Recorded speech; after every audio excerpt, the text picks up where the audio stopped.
The Boss Husband. Credit to the author. 656 hanggang 63. Ang mga pangalan po na nandito ay galing sa mga name generator. Kaya kung meron man pagkakatulad sa mga pangalan ng totoong tao o lugar, ito ay tunay na hindi sinasadya. Ang kwentong ito ay rated SPJ. Striktong patnubay sa mga walang jowa. Ito ay bawal din sa bata at matatandang walang asawa. Ang mga tao ay may posibilidad na sabihin na ang kalungkutan at kagalakan ay hindi masyadong malayo. Ngunit pipiliin ni Justin na maniwala na ang kanyang kasalukuyang kalagayan ay hindi kalungkutan, ngunit isa sa kagalakan. Tahimik na nakatayo ang magkapatid na Colin sa looban na magkatabi. Sa kalaunan ay gumawa ng unang hakbang si Karina sa pamamagitan ng pagpahid ng kanyang mga mata sa mga luha at pinilit na lumabas ng courtyard si Justin. Pagkatapos noon, inilibot ni Karina ang kanyang mga mata, nakaramdam ng puot ngunit nahihiya. Mabuti pang tumakbo ka na ngayon, kailangan kong makausap ang kapatid ko. Ang magaling na ito ay ayaw kang makita. Nalilito si Justin sa nangyari. Isang sandali ay nakakaantig ito, sa susunod ay pinalabas siya na parang hindi gustong bisita. Gayunpaman, pagkatapos ng isang pangalawang pag-iisip, naramdaman ni Justin na ito ay isang magandang pagkakaon, ngayon ay nakatakas na siya at nawala. Dahil nalantad na ang insidente, at nagkaroon na siya ng physical contact kay Karen, wala nang dahilan para manatili pa siya. Ano man ang pinag-uusapan ng magkapatid, ang pangunahing dahilan kung bakit siya nanatili ay upang matiyak na ayos lang si Karen. Bilang resulta, hindi nagtagal ay nakita si Justin na nakahiga ng paalang sa sopa sa sala. Kasama niya si Marking habang nanonood sila ng balita sa tanghali sa telebisyon, kasama ang isang masarap na kaldero ng Maofeng tea. Samantala, si Marking ay nabalisa tungkol sa buong sitwasyon sa harap niya. Kasalukuyang nasa telebisyon ang kamakailang kontrobersyal na paksa tungkol sa insidente sa teritoryo ng South Seneca Sea, habang lumalago ang labanan sa pagitan ng Pilipinas at Seneca. Ang isang mahalagang tauhan ng militar tulad ni Marking ay dapat na labis na nag-aalala tungkol sa kondisyong iyon, ngunit sa halip, siya ay ganap na walang kamalayan sa telebisyon, hindi pa niya nahawakan ang kanyang tsaa. Di nagtagal pagkatapos lumipat ang balita sa mga ad, huminga ng malalim si Marking bago niya sinabing, hindi ako sigurado kung ano ang sasabihin sa iyo. Dapat ba kitang pinagalitan? Pinunasan ni Justin ang kanyang ilong, malinaw na sinasalungat ito. Maaaring hindi ako isang disenteng manugang, ngunit mas magaling ako kay Jason. Hindi mo ba naiisip, matandang Collins? Nakita ni Marking ang kalmadong ugali ni Justin at alam niyang malinaw na ipinakikita niya na ang kanyang mga anak na babae ay kasama niya ngayon. Binigyan siya ni Marking ng isang nag-aalalang ngiti, sa kaibuturan ng kanyang loob umaas na ang kanyang mga anak na babae ay maaaring mabuhay ng isang masayang buhay. Ipinanganak sa isang pangunahing angkan, at bilang general ng Yellow Flame Iron Brigade, hindi kailanman umasa si Marking na magkaroon ng ordinaryong buhay ang kanyang mga anak na babae.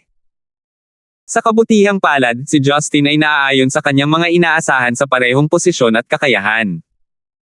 Ano pa ang mahihiling ng isang ama? Gayunpaman, ang pag-iisip na ang kanyang asawang si Sally ay nasa mainit na kalooban ay halos hindi makapagpapahina sa kanyang damdamin. Sa sandaling ito, isang kasambahay ang kinakabahang tumakbo sa sala patungo kay Marking, habang siya ay naghahatid ng mensahe. Sir, masamang balita. Nandito si Mr. Lee at ang asawa niyang si Madam Yolanda Garrison. Agad na tumaas ang pagkabalisa ni Marking habang siya ay tumayo at nakasimangot. Bumulong siya, mas mabilis iyon kaysa sa inaasahan ko. Narinig ni Justin ang apelyido na Lee, at agad na naisip ang isang bagay. Humingi siya ng kumpirmasyon, mga magulang ba iyon ni Jason? Oo, bigong sagot ni Marking, tiyak na nag-backfired talaga ang kaguluhang pinaglabanan mo. Siya ay hindi kailanman isang mapagbigay na tao. Ngunit ngayong kinuha mo na ang kanyang kasintahan, naisip ko na lang ang bilis niyang tumakbo sa kanyang mga magulang para humingi ng tulong. Astig, tapos na ang ginawa. Pakinggan natin kung ano ang sasabihin nila. Casual na pinagaan ni Justin ang kanyang mga kamay. Si Marking ay nagngangalit sa kanyang mga ngipin. Madali para sa iyo na sabihin, sina Lee at Yolanda ay parehong direktang kadugo ng Lee at Garrison clans ayon sa pagkakasunod-sunod. Pareho silang may hawak na mga ministerial na posisyon. Magiging abala ang pakikitungo sa kanila. Sigh. Biglang may naalala si Mark Ing, habang ang kanyang mga kalamnan sa mukha ay namumuo mula sa kanyang mga iniisip. Hindi pinansin ni Justin ang kanyang mga pagbibiro habang naglalakad siya patungo sa gate. Doon ay nakita niya ang isang mahusay, nasa katanghaliang gulang na lalaki na may guhit na kamiseta, na may kasamang isang medyo may edad na babae na may malalaking shade. Ang kanilang mga ekspresyon sa mukha ay kitang-kitang walang kabuluhan, at nang makita sina Mark Ing at Justin ay parang sisubog sila anumang oras. General Collins, dapat na mataas ang tingin ng iyong pamilya sa iyong sarili. Nagsimula si Lee sa isang rhetorical na tanong. Ano ang ituturing mo sa anak natin? Isang tao na maaari mong utusan na magtulak sa gusto mo. Pilit na ngumiti si Mark Ing habang sumagot, Brother Lee, huminahon ka. Ito ay tiyak na mas komplikado kaysa sa hitsura nito, ang aming pamilya ay walang intensyon na suwayin ang iyong pinakamamahal na anak. Ha! Sinabi sa amin ng anak ko ang lahat ng kailangan naming malaman. Hindi namin kailangan ng mapang-akit na asarol tulad ng iyong anak sa aming angkan. Ngunit Mark Ing, tinupad namin ang kahilingan mo para sa kasal upang maiwasan ang demanda at ganito ang desisyon mong bayaran kami. Kahit na hanggang sa makuha nitong bastos ang buhay ng anak ko. Isinusumpa ko na hindi ako titigil sa iyong anak hanggat hindi ko nasentensyahan iyon. Galit na sumumpa si Yolanda sa mukha ni Mark Ing. Sumangayon si Mark Ing, sister-in-law, huminahon ka. Ang bagay na ito ay mas komplikado kaysa sa tila. Talagang wala kaming intensyon na saktan ang sinuman. Lahat kami ay pamilya dito. Kaya bakit kami dapat makipagtalo sa gayong mga walang kwentang bagay? Pamilya. Isang malamig na pagngisi si Yolanda. Gaano kakapal ng mukha na ituring mo pa rin kaming pamilya? Kung saan mang butas nang galing ang bastos na ito ay nagpasya kang protektahan siya bilang sarili mong pamilya ngayon. Sige, hindi lang natin itutuloy ang demanda sa iyong anak, ay demanda ko ang bastard na ito para sa pananakit at baterya. Tinitigan ni Justin ang galit na mag-asawa, ngunit wala siyang nagawa bilang tugon habang tamad siyang umupo sa coach at humikab. Nalalong nagpagalit kay Lee. Nakakatakot na bastos. Sa tingin niya ay isa na siyang malaking shot ngayon. Sa tingin mo ay magiging ligtas ka sa ilalim ng anino ng angkan ng Collins. Ni hindi nila kayang ipaglaban ang kanilang sarili. Ngumisi si Yolanda habang nagdadabog. Pagkatapos ay sinabi niya sa kanyang asawa, Terena, hindi na ako makapaghintay na umalis sa nakakatakot na lugar na ito. Tingnan natin kung gaano katagal sila nang wala tayo. Mabilis na hinaranggan ni Mark Ing ang exit route habang tinutuyan niya, Sister in call, I refer na lang kita bilang Minister Garrison simula ngayon. Pero alam mo ba kung sino talaga ang batang tinawag mong rascal? At bakit ito mahalaga sa amin? Walang humpay na saway ni Lee. Binigyang diin pa rin ito ni Mark Ing. Yang apelyido niya. Justin. Ang paghahayag ay halos walang kahulugan para kay Lee, ngunit nahuli nito si Yolanda. Nanlaki ang mga mata niya sa gulat, hindi maintindihan ang biglaang paghahayag. Napansin ni Lee na may kakaiba sa kanyang asawa nang tumalikod siya at bumulong, Yolanda, okay ka lang. Isang sulyap ng gulat ang sumilay sa mga mata ni Yolanda, habang nakatutok siya sa hitsura ni Justin. Pagkatapos ay nagsimula siyang mapansin ang ilang pagkakatulad. Ikaw ay, anak ni Rebecca. Sinubukan ni Yolanda ang tubig. Tanging sa pagbanggit ng kanyang pangalan ay binigyang pansin ni Justin si Yolanda. Rebecca. Siya ba ay nagsasalita tungkol sa aking ina? Uye, di ba Garrison din ang apelyido ng babae? Hindi kaya. Tandang pananong. Napaisip si Justin. Nang mukhang may naintindihan siya, out of nowhere tumayo si Justin at naglakad patungo sa gate. Masaya akong makita kang muli. Hahanapin ko sana ang iyong karunungan ngunit maswerte para sa akin na ikaw ay dumating ng mag-isa. Kakaibang nakatingin sa kanya ang lahat ng naruroon habang nakasunod sa kanyang mga yapak ang focus nila, ngunit walang tao. Nang tatanungin na sana ng tatlo sa loob ang kanyang kalokohang-kalokohan, isang nakayukong matanda ang lumitaw sa isang kisap mata. Nakasuot ng damit na magsasaka ang isang matandang babae na natatakpan ng mga kulubot at puno ng uban ang buhok. May kaaya-ayang ngiti sa kanyang mukha. Ang matandang matalinong babaeng ito ay walang iba kundi ang matapat na lingkod sa tabi ni Gavin. Ang misteryosong anyo ni Sonny Ang ay nagulat sa lahat ng naruroon. Kahit na ang mga katulong ay nabigo na ipaalam ang tungkol sa kanyang pagdating. Si Justin lang ang nakakaalam. Napakunot ang noo ni Mark Ing habang sinusubukang alalahanin ang nakaraan nilang pagkikita ng mabait na matandang babaeng ito. Para naman kina Lee at Yolanda, agad nilang nilapitan ang kanilang mga pagbati. Tita Yan, ano ang nagdala sa iyo dito ngayon? Magiliw na tanong ni Yolanda. Magalang na binati ni Sonny Ang Yan ang host na si Mark Ing bago siya sumagot, Miss Yolanda, good guess. Si Justin ang matagal nang nawala na unang apo ng aming Gibson clan. Anak din siya ng iyong pinsan na kapatid. Kahit na si Yolanda ay may magaspang na larawan ng sinabi ni Mark Ing, ngayong narinig na niya ang katotohanan na inilatag, siya ay nalilito. Samantala si Lee ay nataranta. Hindi sumagi sa isip niya na nakatitig siya kay Justin, ang kanyang mga mata ay nagpapakita ng matinding panghihinayang. Napasimangot si Justin na napakamot sa kanyang noo. Ay, pinsan pala ni nanay. Nahulaan ko na. Si nanay ay dating pumapasok sa paaralan kasama si Premier Gilmore Nigel, at kalaunan ay nagpakasal sa Gibson clan. Ipagpalagay ko na ang kanyang pamilya ay dapat na mahalaga rin. Ang kanyang pinsan ay maaaring hindi gaanong mayaman, ngunit sa kalaunan ay pinakasalan pa rin niya ang inapo ni Lee. Teka, kung ganon, hindi ba pinsan kong kapatid si Jason? Dati, mayroon siyang sorpresang idinagdag sa kanyang pinalawak na pamilya sa paghahayag ni Oscar. Ngunit muli kay Jason. Naiwang tulala si Justin. Inayos ni Yolanda ang kanyang mga iniisip bago siya sumagot ng may bahid ng paboritismo kay Justin, haha. Kaya anak ka ni Rebecca, ibig sabihin tiyahin mo ako. Kung alam kong pamilya tayo, hindi na kailangang mangyari ang problemang ito, nakikita mo. Tita. Tandang pananong. Sinubukan ni Justin ang kanyang makakaya upang ngumiti. Kung tutuusin ay pinsan siya ng kanyang ina, kaya kinailangan niyang iwan ito ng may dignidad. Ako, ang iyong tiyuhin, ay nakabalita ng iyong pagbabalik sa angkan ng Gibson ngunit hindi ako nagkaroon ng pagkakataong makilala ka. Nakatadhana na sa wakas ay magkita tayo dito. Dahil pamilya tayo, kalimutan na lang natin ang hindi pagkakaunawaan na ito. Tiyak na may magandang mata si Miss Karen. Malinaw na mas bagay ka kaysa kay Jason. Pinupuri ni Lee si Justin ng walang taros ngunit walang duda na ang kanyang mga tawa ay matigas at halos hindi totoo. Likas na napansin ni Lee ang potensyal na magnitude ng insidente. Sa mga tuntunin ng katayuan ng angkan, ang Lee clan ay tiyak na kapantay ng Gibsons, ngunit ang kanyang posisyon sa loob ng Lee clan ang nag-aalala sa kanya. Bilang isa sa mga miyembro ng outer ring ng Lee clan, wala siyang tiwala na susuportahan siya ng Lee clan sa senaryo ng isang salungatan kay Justin. Higit pa rito, malawak na kilala na si Gavin Gibson, ang pinuno ng angkan ng Gibson ay lumipat sa Central City upang hanapin ang kanyang apo na matagal nang nawala.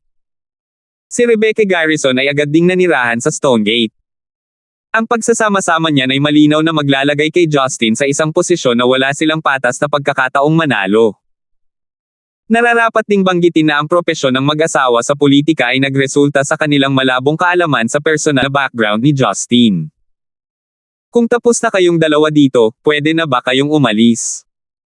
Sapat na si Justin sa pagtitiis sa kanilang napakasakit na artificial na pagtawa. Naunawaan ng mag-asawang Lee na hindi sila tinatanggap habang awkward silang naglakad patungo sa labasan. Magalang silang nagpaalam sa host na si Mark Ing bago nila ibigay ang kanilang paggalang kay Sonny Ang sa kanilang paglabas.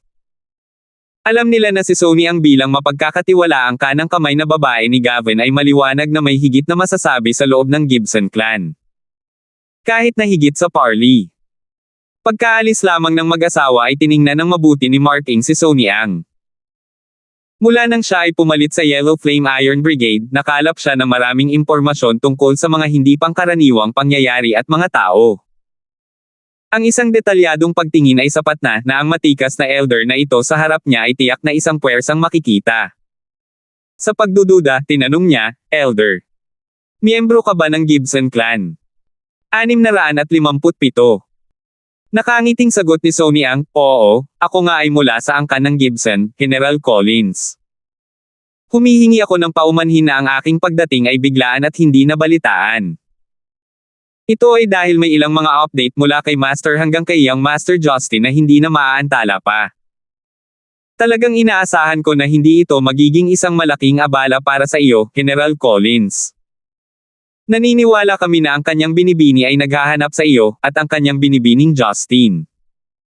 Siguradong magdadala ng gulo ang asawa kung hindi mareresolba ang hindi pagkakaunawaan, kaya nagpa siya itong magpakita para patunayan ang iyong pagkakakilanlan.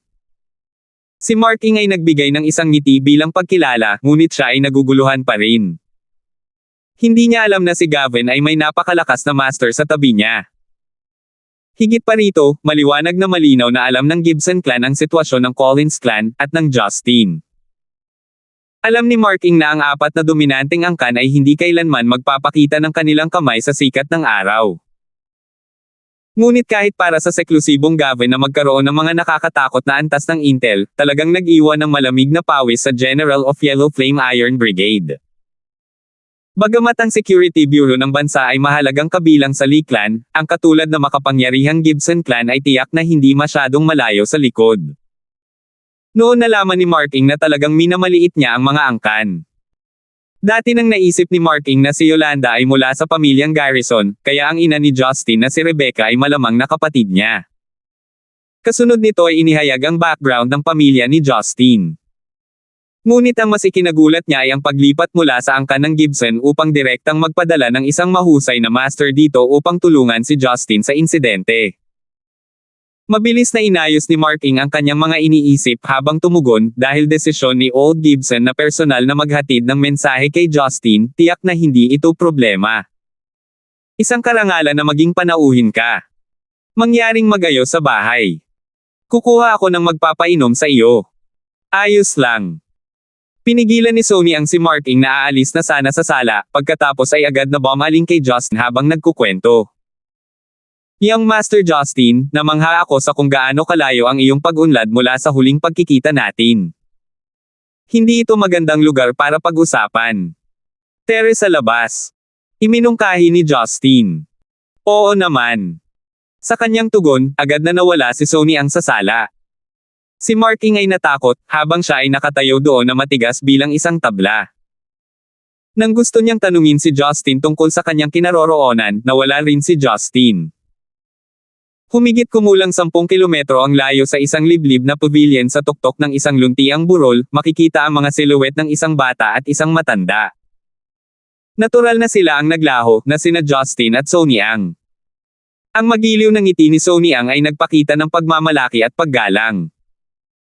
Mula sa nalaman ko, kabilang sa cream of the crop na nakamit ang innate full cycle, walang sino mang may kaparehong cultivation tenacity na gaya mo, Young Master Justin. Ang iyong pangamba sa sining ay tunay na kinainggitan ng marami. Napakamot si Justin sa likod ng kanyang ulo habang siya ay humahajejek. I'm not sure what level I'm.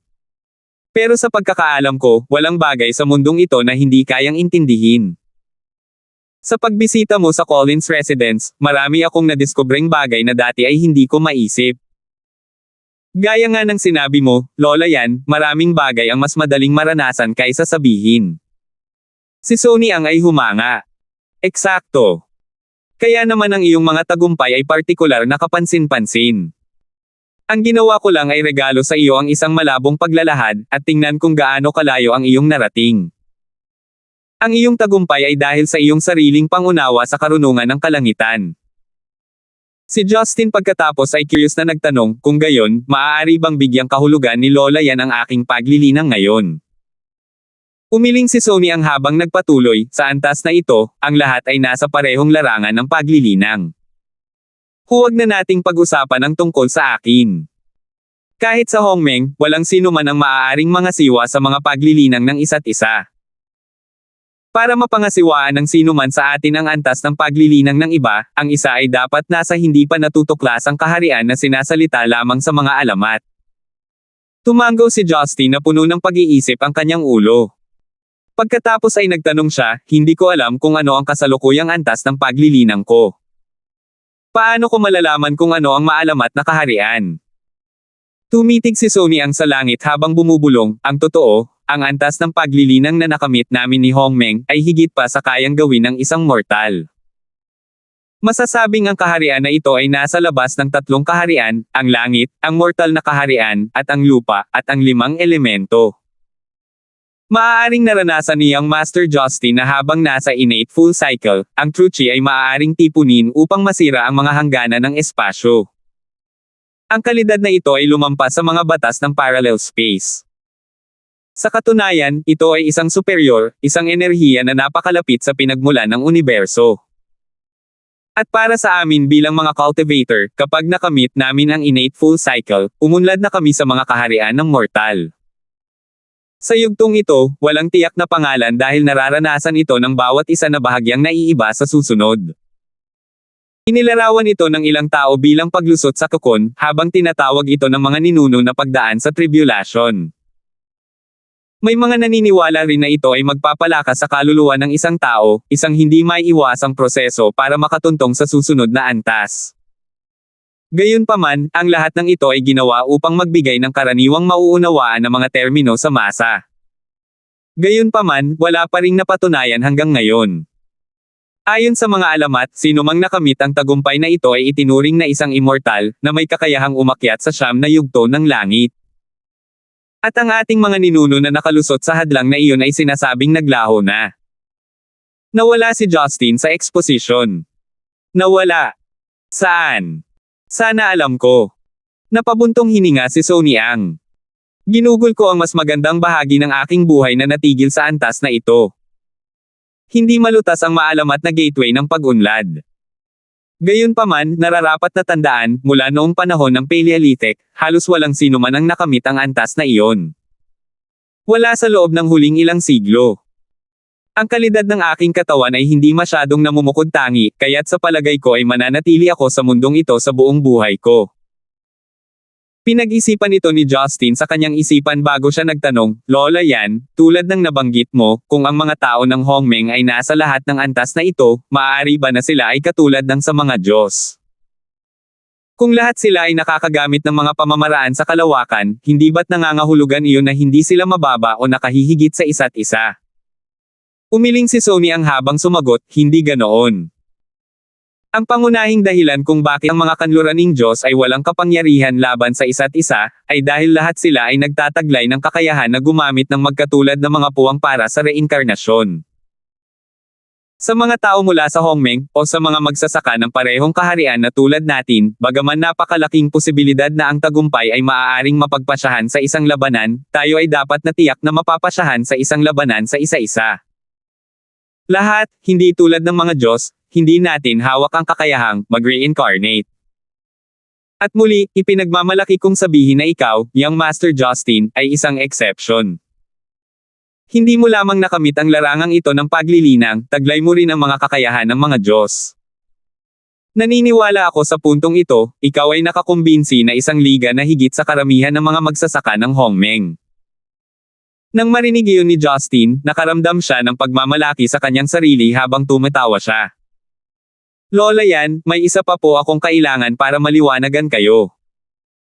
Nakangiting tumugon si Sonny Ang gaya ng nakasanayan, ngunit sa pagkakataong ito ay kumulo sa kawalan ng espiritu. Young Master Justin, kung tungkol sa cultivation ang pag-uusapan, talagang wala na akong maituturo sa iyo. Napantayan mo na ang level ko. Wala akong alam na hindi mo alam. Sino ba ang gugugol sa buong buhay nila para lang mag-isip tungkol sa paglilinang? Bahagyang napahiya si Justin. Kinakabahan, nagtanong siya, magtatanong sana ako tungkol sa pagkakaroon ng mga anak. Natarante si Sonny Ang sa kanyang tanong. Awkward na nagpatuloy si Justin, Lola Yan, sa totoo lang sa iyo noon ko pa iniisip na kaya kong mabuhay ng bachelor sa buong buhay ko. Pero may asawa na ako ngayon, at ilan pang manliligaw, hindi banggitin ang pamilya ko. Kahit na hindi halaga sa akin, tiyak na iisipin ng mga babae ang panganganak.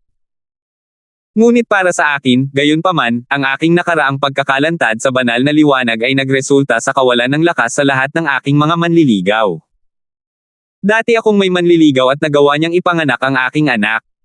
Ngunit, hindi ko iyon pinahalagahan. Kaya ngayon, naghihingalo akong malaman kung bakit. Siguro naranasan mo na ba ito? Natigilan si Sony Ang, namumutla ang kanyang mga kulubot habang bigong sumagot, "Young Master Justin, iyon talaga ay isang bagay na inaalala ko kamakailan." Ha! Nalungkot si Justin. "Lola yan, may nakita ka bang sakit na walang lunas sa akin?" Umiling si Sony Ang. "Well, hindi ito sakit. Masyado ka lang makapangyarihan." "Ano?" Kumunat ang noo ni Justin. Nagpatuloy si Sony Ang pagkatapos ng mahabang buntong hininga. "Young Master Justin, sa totoo lang, dapat ay alam mo na ngayon kung gaano kalakas ang katawan mo. Bukod sa iyo, bawat cultivator sa iyong kaharian ay may katawan na napakalakas na hindi maarak ng mga mortal. Kahit na ang isang buong bundok ay bumangga sa atin, hindi tayo makakatanggap ng anumang pinsala.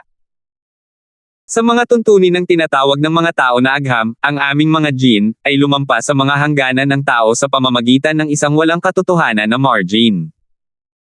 Sa makatuwid, kung nagawa mong magkaanak sa isang ordinaryong babae at manganak ng isang bata, ang bata sa kapanganakan ay magkakaroon ng kalahati ng iyong mga katangian.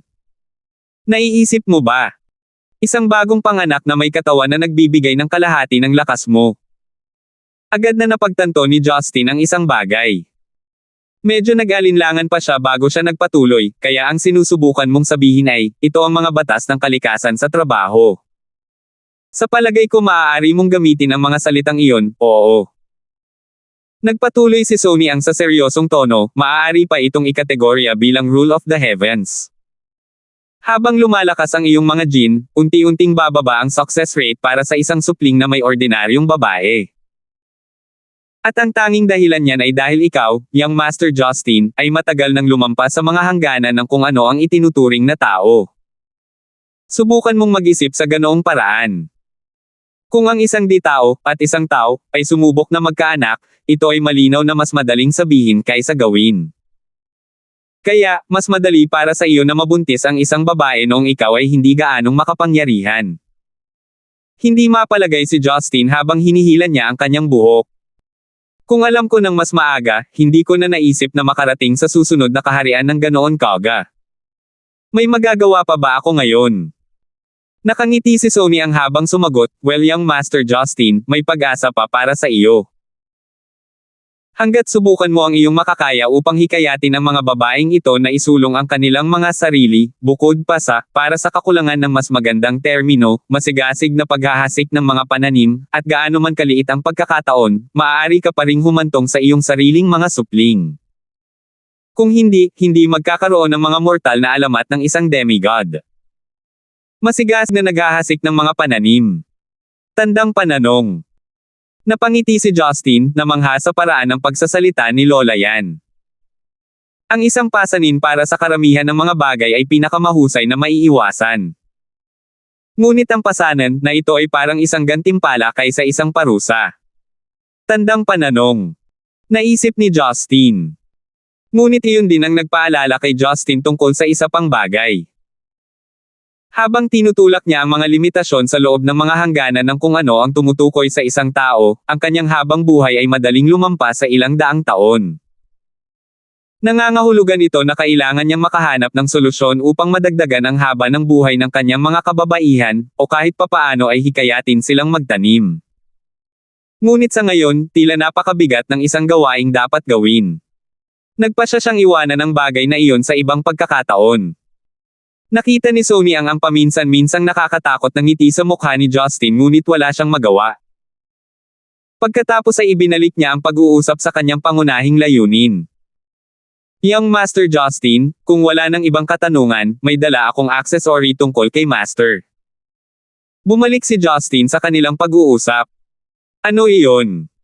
Ito ay isang calligraphy canister. Inilabas ni Sony ang mahabang calligraphy canister mula sa kanyang manggas at ibinigay ito kay Justin. Sa isang matamis na ngiti, binigyang diin niya, Young Master Justin, naniniwala ako sa ilang pagkakataon, na naramdaman mo ang mga pribilehiyo ng pagiging unang apo ng Gibson clan. Nararamdaman ng isang ito na dahil hindi ka na ordinaryong tao, hindi mo na ilangang isipin ang iyong madilim na nakaraan. Mahalagang hayaan mo ang mga tao sa iyong paligid na mamuhay ng komportable at payapa. Nang mapansin niya na si Justin ay nakatayo pa rin sa kanyang tabi nang walang balak na ipagpatuloy ang pag-uusap, bahagyang yumuko siya sa likod at muling nawala sa hangin. Nagmuni-muni si Justin ng mag-isa sa mga susunod na oras, hanggang sa kalaunan ay huminga siya ng malalim at binuksan ang calligraphy canister. Sa malawak na puting balumbon, may 2 linya ng isang tulang Zen icon na mahusay na naisulat sa tinta ng kaligrapya. Isinulat nito, ang mabulaklak na landas ay hindi kailanman natangay sa pagbisita ng isang panauhin, ngunit ang mga pintuan ay bubuksan para sa iyo mula ngayon. 658. Ang mga pariralang ito ay isang katas ng sikat na tula ni Francisco Balagtas. Bagamat hindi nakapag-aral, dahil sa photographic memory ni Justin, nagawa niyang mangalap at mag-imbak ng napakaraming impormasyon sa paglipas ng mga taon.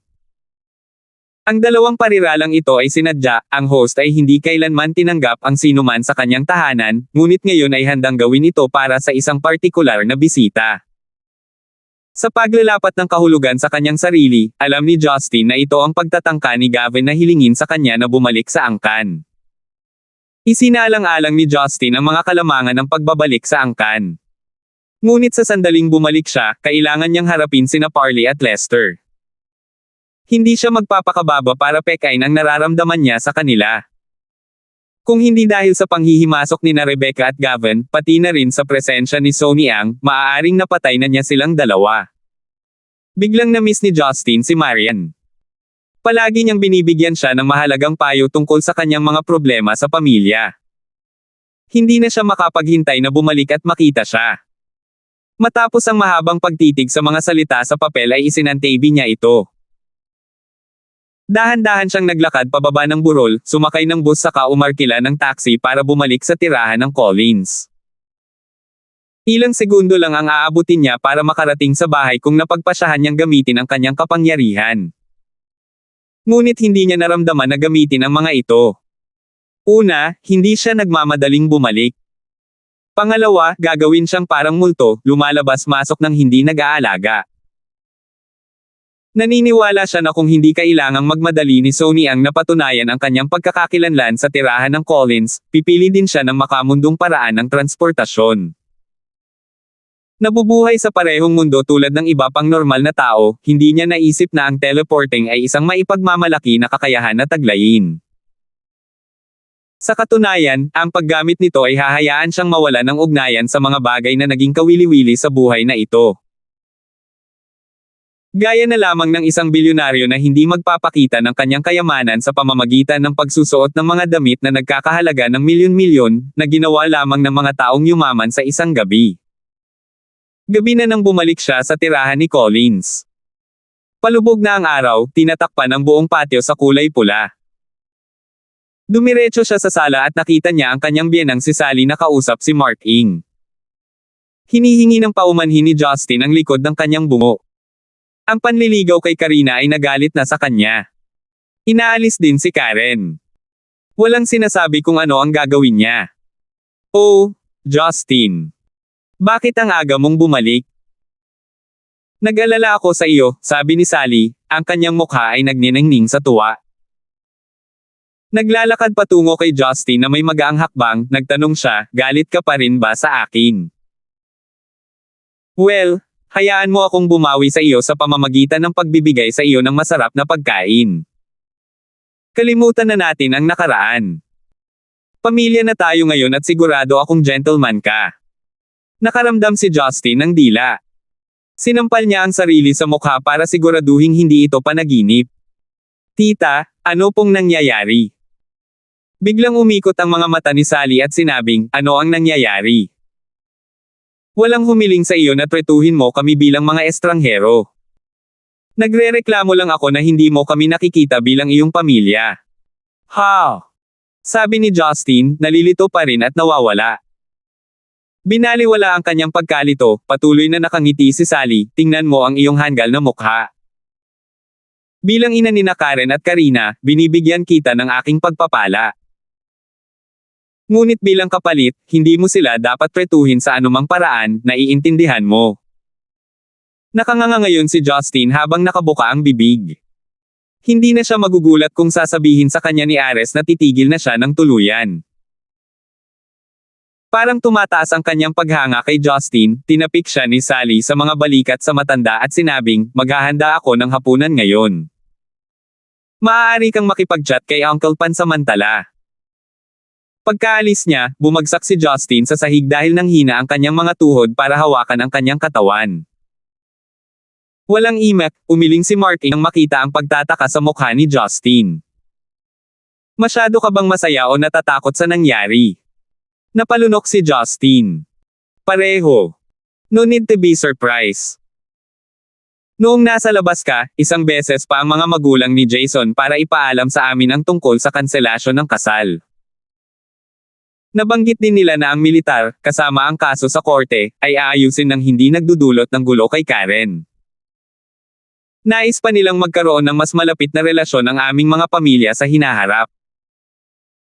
Alam na ngayon ng tiyahin mo ang tunay mong pagkatao na nagpapaliwanag sa kanyang biglaang pagbabago.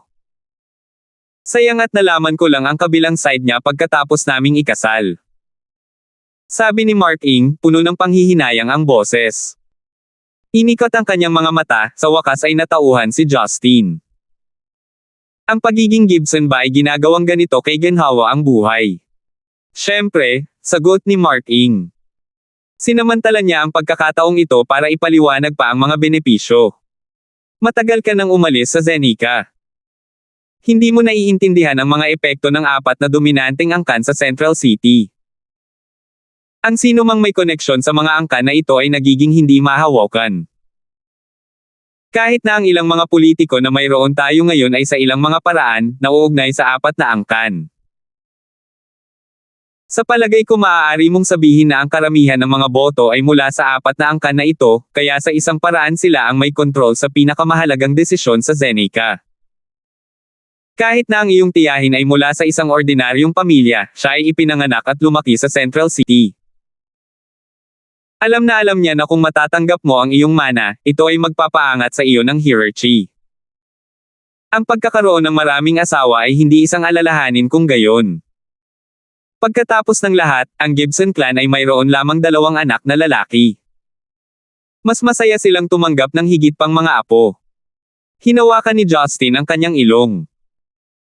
Aaminin ko, ang pagbabalik sa Gibson clan ay magpapadali sa aking buhay pag-ibig. I guess I will find some time to visit the clan a visit. Isip niya, the idea of returning tempting him. Tulad ng kay Karen, hindi niya akalain na ito ay malulutas ng ganoon kadali at kabilis. Ngunit ito ay naging pabor sa kanya dahil hindi niya kailangang gamitin ang kanyang kapangyarihan para harapin ang sitwasyon. Nang gustong umupo ni Justin para kausapin si Mark lumabas ang magkapatid na babae, mukhang napakapayapa at masaya sa kanilang mga sarili. Medyo na-relax siya, alam niyang hindi sila nag-aaway. Nang hindi napansin ang presensya ng kanyang ama, umupo si Karina sa kondongan nito at ikinawit ang kanyang mga braso sa kanyang leeg. Pervert, tere kain tayo sa labas. Awkward na tumingin si Justin kay Mark na nakakunot ang kanyang mga kilay, pagkatapos ay inilipat ang kanyang tingin sa nakangiting si Karen na nakatayo sa gilid. Hindi ka ba marunong mag-behave? Pinahiya mo na ako. Pati nanay mo naghahanda na ng hapunan. Bakit kakain sa labas? Ang araw na ito ay isang araw na dapat ipagdiwang. Huwag mong sabihin sa akin. Wala kang pera sa wallet mo. Ayos lang, babayaran tayo ni elder sister, sabi ni Karina, tumayo at kinaladkad si Justin patungo sa pinto. Walang gaanong pagtutol, sinundan siya nito hanggang sa pintuan habang ibinaling ang kanyang ulo kay Karen. Pupunta ka rin. Bahagyang tumango si Karen. Oo, gustong ipagdiwang ni Karina ang pagtakas ko sa paghihirap. Akala niya, may katuturan. 2 ubo ang pinakawalan ni Mark at sinabi sa isang mahigpit na boses, huwag gumawa ng mga problema kaagad pagkatapos mong bumalik sa Central City. Si Karina ay nagpakatanga sa kanyang ama, pagkatapos ay sinabing, ano ba talaga ang magagawa ko? Ang tagal ko nang hindi nakabalik dito. Ikinaway lang ni Mark ang kanyang mga kamay para bitawan ito. Pagkalabas ng bahay, pumasok silang 3 sa sasakyan ni Justin. Nagmamadaling umupo si Karina sa passenger seat at bago pa man maalis ang kanyang seatbelt, nag-utos siya mag-navigate sa Sky Building gamit ang GPS. Sky Building. Anong klaseng lugar yan? Mahinang tanong ni Justin. Anong klaseng pagkain ang inihain nila? Ngumiti si Karina at sinabing ito ay isang lugar na may masasarap na pagkain at alak. Maaari pa nga tayong sumayaw at kumanta doon kung gusto natin. With a sudden realization, minulat niya ang kanyang mga mata. Nightclub. Oo. Ngunit ito ay itinuturing na isang high-end na lugar. Hindi ka makapasok nang wala ang kanilang member card, masayang sabi niya. Kung ganoon, bakit ngayon ka lang nagsinungaling sa akin? Sabi ni Justin, bored ang boses niya. Gago ka ba? Bakit ako magsisinungaling sa iyo? Kung sinabi kong pupunta tayo sa isang nightclub, ibinaba tayo ni Itay sa bahay. Hindi rin niya gusto ang ideya ng mga batang babae na umiinom, medyo nahihiyang sabi niya. Natahimik si Justin. Marahil si Karina ay hindi dapat maging kapatid ni Karen, ngunit sa halip ay kay Didi. Ngunit sa pagbibigay nito ng karagdagang pag-iisip, ang lahat ay halos na ayos na. Ang issue ni Teresa ay halos na ayos na. Ang bagay kay Karen ay pinakinas ng maayos. Bumisita siya kay Lucille at babalik na sana siya sa Stonegate. Bago umalis sa Central City, naisip niya na hindi masama ang magkaroon ng kaunting kasiyahan. Habang naglalakbay patungo sa nightclub, nagtanong si Justin, ano ang pinag-usapan ninyo buong hapon? Nakangiting sagot ni Karina, gusto mong malaman. Tinanggo niya ang kanyang ulo na medyo matalim. Kung gayon hindi ko sasabihin sa iyo. Kumunat ang ilong niya habang sinasabi iyon. Lumingon si Justin para ipahiwatig si Karen, kung hindi magsasalita ang nakababata, magsasalita ang matanda. Gayunpaman, ang tingin ni Karen ay nakatuon sa mga tanawin sa labas, nang walang kahit isang sulyap sa kanya. Bigla siyang nagpanik. Ang dalawang ito ba ay nag-iisip ng mga paraan upang makitungo sa akin sa hinaharap? Dapat umatake muna ako. Siguro kailangan kong humanap ng oras para mahiga silang dalawa sa kama. With all these thoughts swarming his head, he eventually arrived and found the parking lot in front of the nightclub. Kung walang koneksyon sa mga high-end na social group, hinding-hindi makakahanap ng pagkakataong magbukas ng ganoong eleganteng, katangi-tanging nightclub. Maging ang paradahan ay mukhang maluho. Nai-imagine na lang niya kung ano ang magiging hitsura ng loob. Diretso niyang pinaandar ang kanyang sasakyan sa pintuan ng nightclub.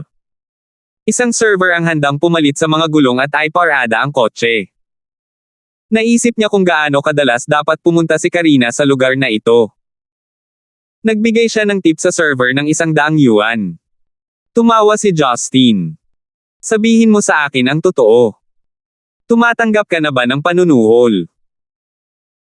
Lumapit si Karina para iugnay ang braso nito sa braso niya at inosenteng sinabi, mahal, hindi mo bababayaran ang lahat ng nagastos ko. Sa'yo na ako. Pakiramdam niya ay nanigas ang kanyang mga kalamnan sa mukha. Tumingin kay Karen na pinipigilan ang kanyang pagtawa, sinabi niya, Karen, gusto mo bang hawakan ang kabilang kamay ko? Ngunit hindi nalampasan ni Karen ang kanyang sarili na maging sobrang intimate sa isang tao. Kinagat niya ang kanyang mga labi, at nagpatuloy na mag-isa patungo sa pinto.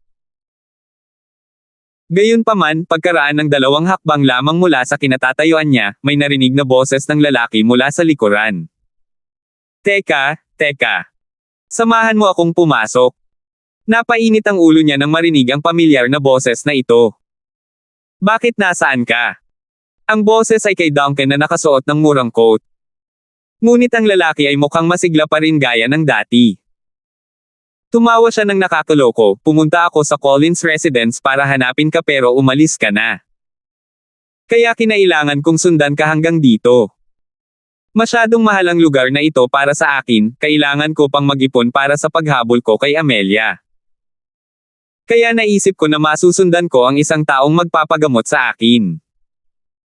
Matagal nang nasanay si Justin sa kawalang hiyaan ni Duncan. Tinatimad siyang i-entertain ang huli.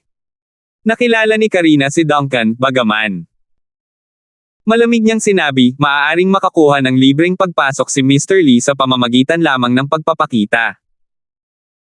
Bakit mo gustong sayangin ang pinaghirapang pera ng aking Justin? Halos hindi napigilan ni Justin ang kanyang poster. Mahusay, ang aking pera ay kahit papaano ay naging pinaghirapan sa pagkakataong ito. Dahil sa makapal niyang balat, walang reaksyon si Duncan sa mga sinabi ni Karina. Well, nabalitaan ko na kung paano inalis ni Sister Karen sa wakas ang inutil kong pinsan. Nakahanap pa siya ng magandang relasyon para samahan ang breakup niya. Siyempre kailangan kong magdiwang. Kung titignan ang mukha niya, parang kakampi siya ni Karen, imbes na sa sarili niyang pinsan. Namula ang mukha nito. Nang makapasok na sila sa nightclub, tumuloy sila sa pinakamalaking open area para humanap ng bakanteng lugar na mabibigay daan sa kanila upang tangkilikin ang mga kanta at sayaw na ginanap. Halatang halata na hindi sasayaw si Karen sa lugar na ganito. Gayunpaman, malamang na narito siya sa ilang misyon, kaya hindi siya masyadong komportable sa lugar. Nang lumagpas silang apat sa dance floor para okupahin ang isang milky white na sofa, ang mga tao sa paligid ay nagtapon ng kakaibang tingin sa kanila. Walang alinlangan na ang pangunahing dahilan ay ang kagandahan ng Collins sisters na namumukod tangi, kahit nasa gitna ng lahat ng nakamamanghang babae sa dance floor. Ngunit napansin ng ilang tao mula sa matataas na uri ang lalaking sumusunod sa magkapatid na babae, si Duncan na kilalang namumuhay ng tahimik. Isang taong bihirang magpakita sa publiko. Dahil sa pambihirang pagkakataong ito, sa halip na tumuon sa mga kababaihan, maraming mga lalaki ang tila nagpaplano ng kanilang mga diskarte upang lapitan siya sa isang banayad na paraan upang maiwasan ang anumang pagkakasala. Para kay Justin, estranghero pa rin siya sa lahat. Ipinapalagay nila na siya ay isang malapit na kaibigan lamang sa angkan ng Lee. Pagkaupo, umorder si Karina ng 1 toneladang pagkain at alak. Pumasok siya sa dance floor, at isinayaw ang kanyang puso kasama ang mga kabataang naroon. Nang mapansin ni Karen ang gulat na ekspresyon sa mukha ni Justin, nakangiting sinabi ni Karen, dapat mong malaman na si Karina ay isang napaka-aktibong tao. Ngunit dahil siya ay isang hepe ng pulisya sa Stonegate, kailangan niyang pigilan ang kanyang sarili na pumunta sa mga nightclub, natatakot sa mga iskandalo na umiikot sa gayong mga pag-uugali. Kaya, ito ang nagpapaliwanag kung bakit siya madalas na bumisita sa mga nightclub sa Central City sa halip. Ilang sandali lang ay sumaikop sa kanyang isipan ang kanyang pagdududa at kalituhan. Hinayaan ang ligaw na sarili ni Karina, sinimulan niyang punuin ang kanyang walang laman na tiyan ng mga nakakatoksong pastry at prutas sa mesa. Walang pakialam si Duncan sa kanyang ego. Nagpuno siya ng 1 basong whiskey at nag-order ng steak para sa kanyang sarili, ang ingay at kabaliwan sa paligid ay tila hindi nakakapagpapurol sa kanyang kalooban. Tahimik na kumain ng uba si Karen, nang hindi nagpapakita ng anumang hilig na gusto niyang sumayaw. Tila siya ay umiiral sa isang ganap na naiibang dimensyon. Ngumunguya sa isang piraso ng cake, sinabi ni Justin, Karen, ayaw mo bang sumama kay Karina? Anong nakakatuwang panoorin tayong dalawa na kumakain? Hindi ko alam kung paano, sagot ni Karen habang umiiling. Ano bang dapat mong malaman? Nanginginig lang ang likod mo. Tingnan mo si Karina, para siyang pipong oso ngayon. Sa kabilang banda, napaka-graceful mo. Kahit anong gawin mo ay mas magmukhang mas maganda kaysa kay Karina, nakangiting sabi niya. Muli, umiling si Karen na parang hindi sineseryoso ang kanyang mga sinabi. Napabuntong hininga siya. Kanina ko pa gustong sabihin ito sa'yo. I am already considered way too mature for my age. Pero ikaw, mas malala ka pa sa akin. Para kang pre-elderly. Kapag nagpatuloy ka sa ganitong paraan, malalampasan kang ate mo nang wala sa oras. Nagtataka, tinanong niya, ano ang mayroon si Karina na wala ako? Sok-sok. Tumawa siya. Medyo may tiwala ka, hindi ba? Bakit hindi ako? Unless mas pangit ako kay Karina. Malungkot na sabi ni Karen. Walang sino man ang masisiyahang may kumpara sa ibang tao, kahit na ito ay ang kanyang sariling kapatid na babae. Aniya, well, At least may isang bagay na talagang magaling si Karina, pero wala kang alam. Ano ito? Tanong ni Karen. Ito ang naging dahilan ng pag-usisa ni Duncan na itinaas ang kanyang ulo para makinig ng mabuti sa mag-asawa. Ibinaba ni Justin ang lahat sa kanyang mga kamay at kumalas malapit kay Karen habang humihinga ng mainit na hangin sa kanyang mga tainga. Babe, marunong ka bang manligaw? 659. Hi! Manligaw! Nanlalaki ang mga mata ni Karen sa kanyang bungo habang siya ay tumigil sa paghinga sandali. Walang sino man ang nag-ugnay sa kanya sa coquetry sa kanyang buhay. Sinasadya mo itong ginagawa, walang hiyang tao, sabi ni Karen, nagngangalit ang kanyang mga ngipin at pinandilatan ang lalaking nasa harapan niya. Napangiti si Justin. How am I shameless? Look at Karina. She acts fierce when she is on duty as a policeman. But she still have the balls to hold my hand and ask for money when she wants ta. Sa pagkakataong ito, nagpakawala si Duncan ng ilang tahol ng tawa. Clapping his hands, he said, "It's no wonder na marami kang babae sa tabi mo. I can't believe you just asked Miss Karen to act cute and flirt. I'm also intrigued to see what happens next. Miss Karen, you can't lose to your sister. Let's just see you do that for once." Galit na siya. Nang makitang mas natutuwa si Duncan, kinuha niya ang ilang willow leaf blades nang wala sa oras at inilunsad ang mga ito sa kanyang ilong at mata. Si Duncan ay sumigaw ngunit hindi umimik dahil ang mga talam ay lilipad sa mga taong malapit. Hindi niya maiwasang ipakita ang kanyang tunay na talento sa pamamagitan ng paghuli ng mga talim gamit ang kanyang mga kamay bago pa man siya maabot nito. Kung hindi dahil sa kanyang kapangyarihan, magkakaroon siya ng matinding pinsala dahil sa maikling distansya sa pagitan ng Karen at Duncan. Bumubuhos ang malamig na pawis sa kanyang ulo. Nahihiyang tumawa si Duncan, "I almost forgot, Miss Collins is still Group of 8's Flower Rain. Thank goodness you didn't use your full power, otherwise I would not dare to catch it. But I have to know Miss Collins, mukhang hindi mo may Tatago Gibson mga blades sa outfit mo. Saan galing?" Sa kanyang malamig na mga mata, tumingin sa kanya si Karen. "Isa ka sa Central City King Duo. Kung talagang curious ka, mayroon pa akong ilang arma sa aking outfit. Gusto mo ng demonstrasyon?" Umiling siya bigla. "Never mind, parang hindi ko sila kakayanin." Pagkatapos ay binaril niya si Justin ng mapot na titig. "Kasalanan mo ang lahat. Bakit mo hiniling na manligaw si Superwoman nang wala sa oras?" Nakasandal sa cushion sofa, sumagot si Justin, "Sa tingin ko lang, ang mga babae ay dapat na maging mas aktibo at kusang loob. Kung hindi, ang buhay ay magiging lubhang boring para sa iba sa atin. Ang ilang mga libangan at interes ay hindi makakasakit." Bahagyang napangiti si Karen. "How about Marian? Dapat mas malamig siya sa akin, pero asawa ka pa rin niya, di ba?" Hindi napigilan ang sarili, tumawa siya. "Well, ibig sabihin lang nito ay hindi mo pa siya lubos na kilala. Ang aking Marian ay talagang aktibo sa loob. Mahilig siya sa mga romantikong Korean drama, pink na Hello Kitty na mga laruan, at kahit glutinous rice balls. Siya ang tinatawag nating closet softie." Kinagat ni Karen ang kanyang mga labi at maasim na sinabi, "Ang Marian mo. Gaano ka-intimate? Dahil napaka-romantiko ng iyong kasal, bakit ka pa mag-abala sa ating mga kapatid?" Natigilan siya, pagkatapos ay medyo nahihiyang sinabi, "Hindi mo masasabi yan.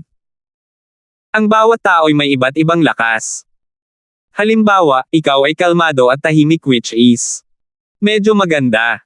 Hehe." Gayunpaman, hindi binili ni Duncan ang kanyang mga salita. Tiningnan niya si Justin sa isang naiinis na paraan, sinabing, "Sa kabuuan, ang mga ligaw na bulaklak ay may mas masarap na amoy kumpara sa mga pinalaki sa bahay. Lumabas ka."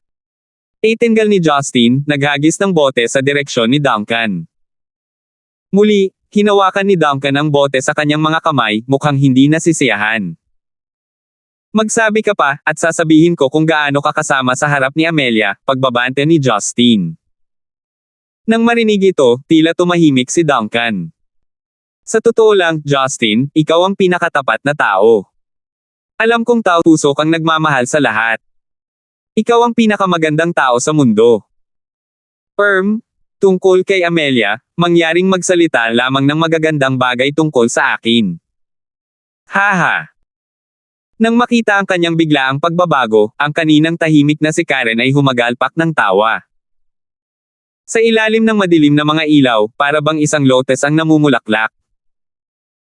Inamin ni Justin na ang pangunahing dahilan kung bakit siya napalapit kay Duncan ay dahil sa kanilang karaniwang kawalang hiyaan. Para saan ka nandito? Tanong ni Justin. Tila siya ay napinsala, sinabi ni Duncan, alam mo kung gaano kakuripot ang aking ama. Tumanggi siyang bigyan ako ng karagdagang allowance para sundan si Amelia. Kaya, ang tanging paraan para magkaroon ako ng pera para gawin iyon ay ang mag-ipon ng mag-isa. Kaya naisip ko na makakakuha lang ako ng libreng pagkain mula sa iyo. Hindi nakaimik si Justin. Para sa kanya, si Duncan ay mas makapal ang balat kung ikukumpara. Marahil ay dahil sa bote na inihagis patungo sa direksyon ni Duncan na tila walang nang ahas na makipag-ugnayan sa dalawang lalaki. Kaya't in-enjoy nilang tatlo ang nalalabing bahagi ng kanilang gabi sa katahimikan. Sa sandaling iyon, namayani ang katahimikan sa grupo ng mga taong sumasayaw. Lahat sila ay sabik na nakatingin sa pasukan. Sa una ay walang napansin si Justin. Gayunpaman, napagtanto niya ang pagkunot ng noo ni Karen at ang pag-aalala sa mukha nito. Kaya napalingon din siya sa entrance. Ang nakita lang niya ay isang tao na sa tingin niya ay ang manager na humahantong sa ilang mga binata sa nightclub ng magalang. Nasa unahan ng isang gwapong lalaki na naka-blue shirt at nakasuot ng itim na Armani suit. Isang sulyap lang ay makikita ang kanyang pamumuno sa loob ng grupo. Bagamat hindi siya partikular na namumukod-tangi, makikita na mayroon siyang aura na nakahihigit sa mga nakapaligid, na para bang walang sinumang naruroon ang mahalaga sa kanya. Huminto ang lalaki sa kanyang kinatatayuan at dumapo ang kanyang tingin kung saan nakaupo si Justin at ang dalawa pa. Nang makitang magkasama sina Justin at Duncan, nagpakita siya ng kahinahinalang tingin sa kanyang mukha. Sa wakas, naglakad na siya papunta sa kanila. Matagal na, Kuya Gibson. Oh, nandito rin si Kuya Lee. Anong araw, bulalas ng lalaki. Hindi ako makapaniwala na ikaw yan, Mr. Nigel. Halos hindi nakita makilala. Napakababa mo sa profile. Isa kang huwaran, puri ni Duncan, na nag-thumbs up. Gayunpaman, sa mga mata ng ibang tao, siya ay mukhang lubos na mapagpanggap. Napakatagal na panahon mula noong huling nakilala ni Justin si Gareth. Mukhang fully recovered na siya. Gayunpaman, nakatago sa kanyang mga mata ang mga pahiwatig ng isang maliit na pagbabago ng puso. Hindi maisip ni Justin ang pagkakataong makilala siya dito lalo na nang malapit na siyang bumalik sa Central City. Sa teknikal, siya ay kapatid ni Marian mula sa ibang ina na ginawa siyang bayaw ni Justin. Ngunit ang lalaking ito ay tila hindi alam ang tungkol sa kanilang relasyon at patuloy na hinahabol si Marian ng matigas ang ulo. Ito ay tunay na nagkataon, kahit na hindi isa ang dapat ikatuwa, sabi ni Justin ng totoo. Kung hindi dahil sa kanyang biolohikal na relasyon kay Marian, naputol na ni Justin ang kanyang leeg sa kalahati. Ang mga mata ni Gareth ay kumikinang na may nakamamatay na vibe. Sigurado siya na hindi siya kasing kakayahan ni Justin. Bumalik sa Central City, walang pagod niyang sinubukang maghukay ng impormasyon tungkol sa background ni Justin. Ngunit sa mas maraming impormasyon na natuklasan niya, lalo siyang natakot. Ang nakaraan ni Justin ay mas komplikado kaysa sa kanyang pinaniniwalaan. Kahit na maraming impormasyon ang hindi na-access, isang source ang nagsiwalat na si Justin sa katunayan ay ang matagal nang nawawalang panganay na apo ng Gibson clan. Si Gareth ay hindi isang hanggal na tao. Kung walang 100% pagtitiwala, hinding-hindi siya maglalakas loob na subukan ang mga limitasyon ni Justin. Kaya naman, tinawanan niya ito, pakiusap, huwag pansinin ang aming mga nakaraang hindi kasiya siyang pakikipag-ugnayan. Dahil narito ka sa Central City, dapat akong maging isang mas mahusay na host. Paano ang isang inuman ng magkasama? Ayos lang, kasama ko ang mga babae ko. Ayokong makipagrelasyon sa mga lalaki. Sa pagkakataong ito, wala nang pakialam si Justin na tumingin sa kanya. Sa sandaling ito, isang lalaking naka-white suit na nakatayo sa likuran niya ang nagsabi, "Mr. Ning, bakit mo kinakausap itong mababang klaseng jerk? Ano ang dahilan kung bakit siya kwalipikadong makipag-inuman sa iyo?" Sa gilid ng kanyang mga mata, naisip ni Justin na tila pamilyar ang lalaki. Pag-alala, tinampol niya ang sariling noo at tumawa. "Kapatid ka pala ni Brayden, Baron." "Sok-sok? Parang ang layo na nang narating mo sa pag-recover sa sampal ko noong isang araw. Lumiit ba mukha mo?" Si Baron ay bahagi ng grupo ni Gareth. Bilang pangalawang anak ng angkan ng Yan, madalas siyang naninirahan sa anino ng kanyang makinang na kapatid.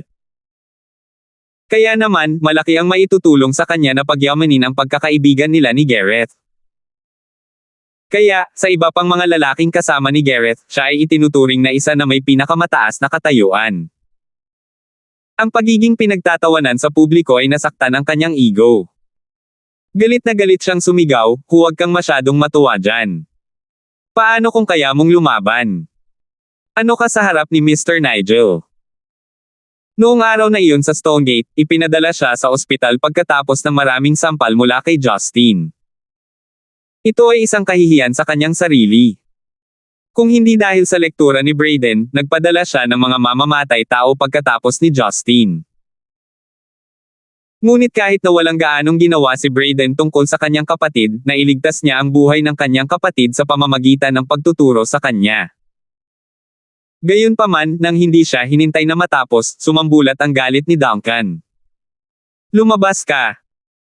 Sigaw ni Duncan, itinulak si Baron sa dance floor. Si Baron nagamulong sa sahig, nagsasagawa ng ilang saglit. Nagsitakbuhan ang mga tao sa dance floor habang nagsisigawan ng makakita ng fight scene.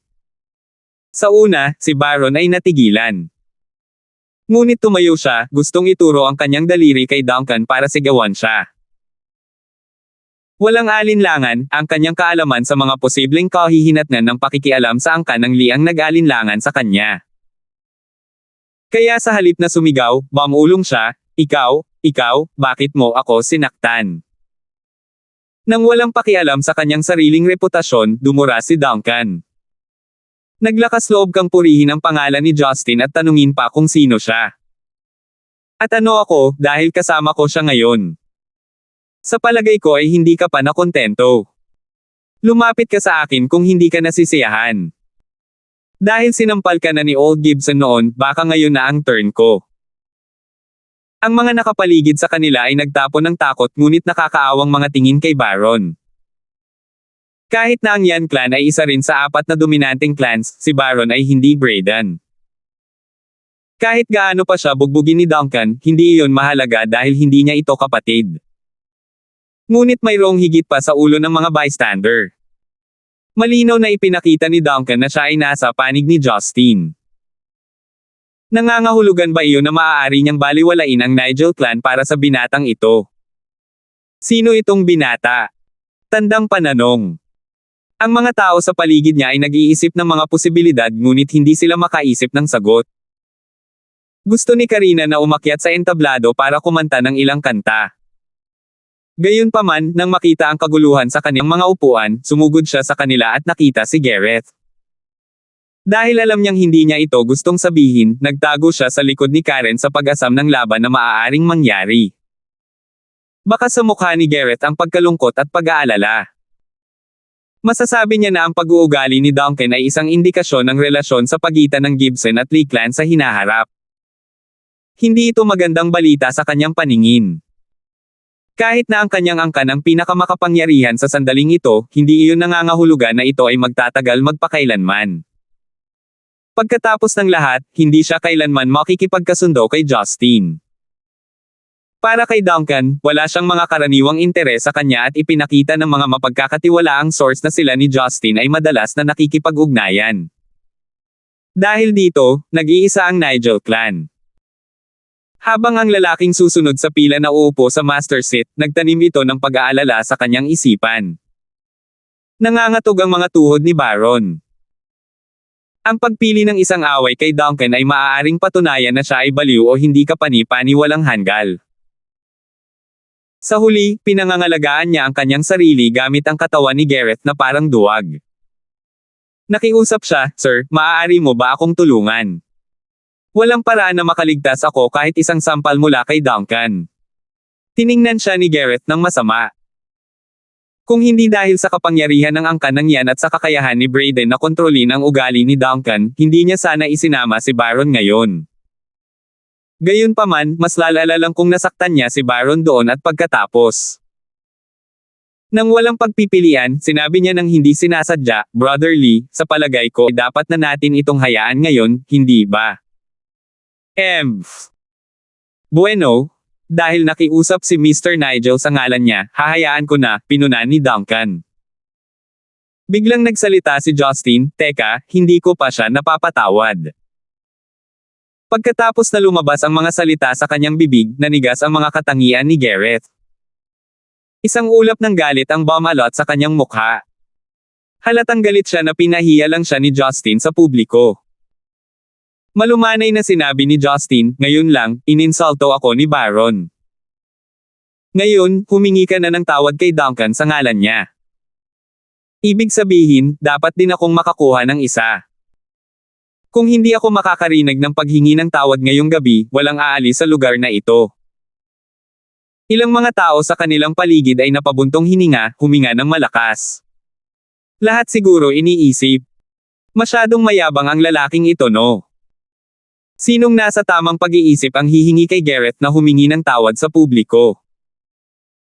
Kahit na si Baron ay humingi ng tawad sa kanyang sarili, ito ay nangangahulugan na si Gareth ay natalo ni Justin.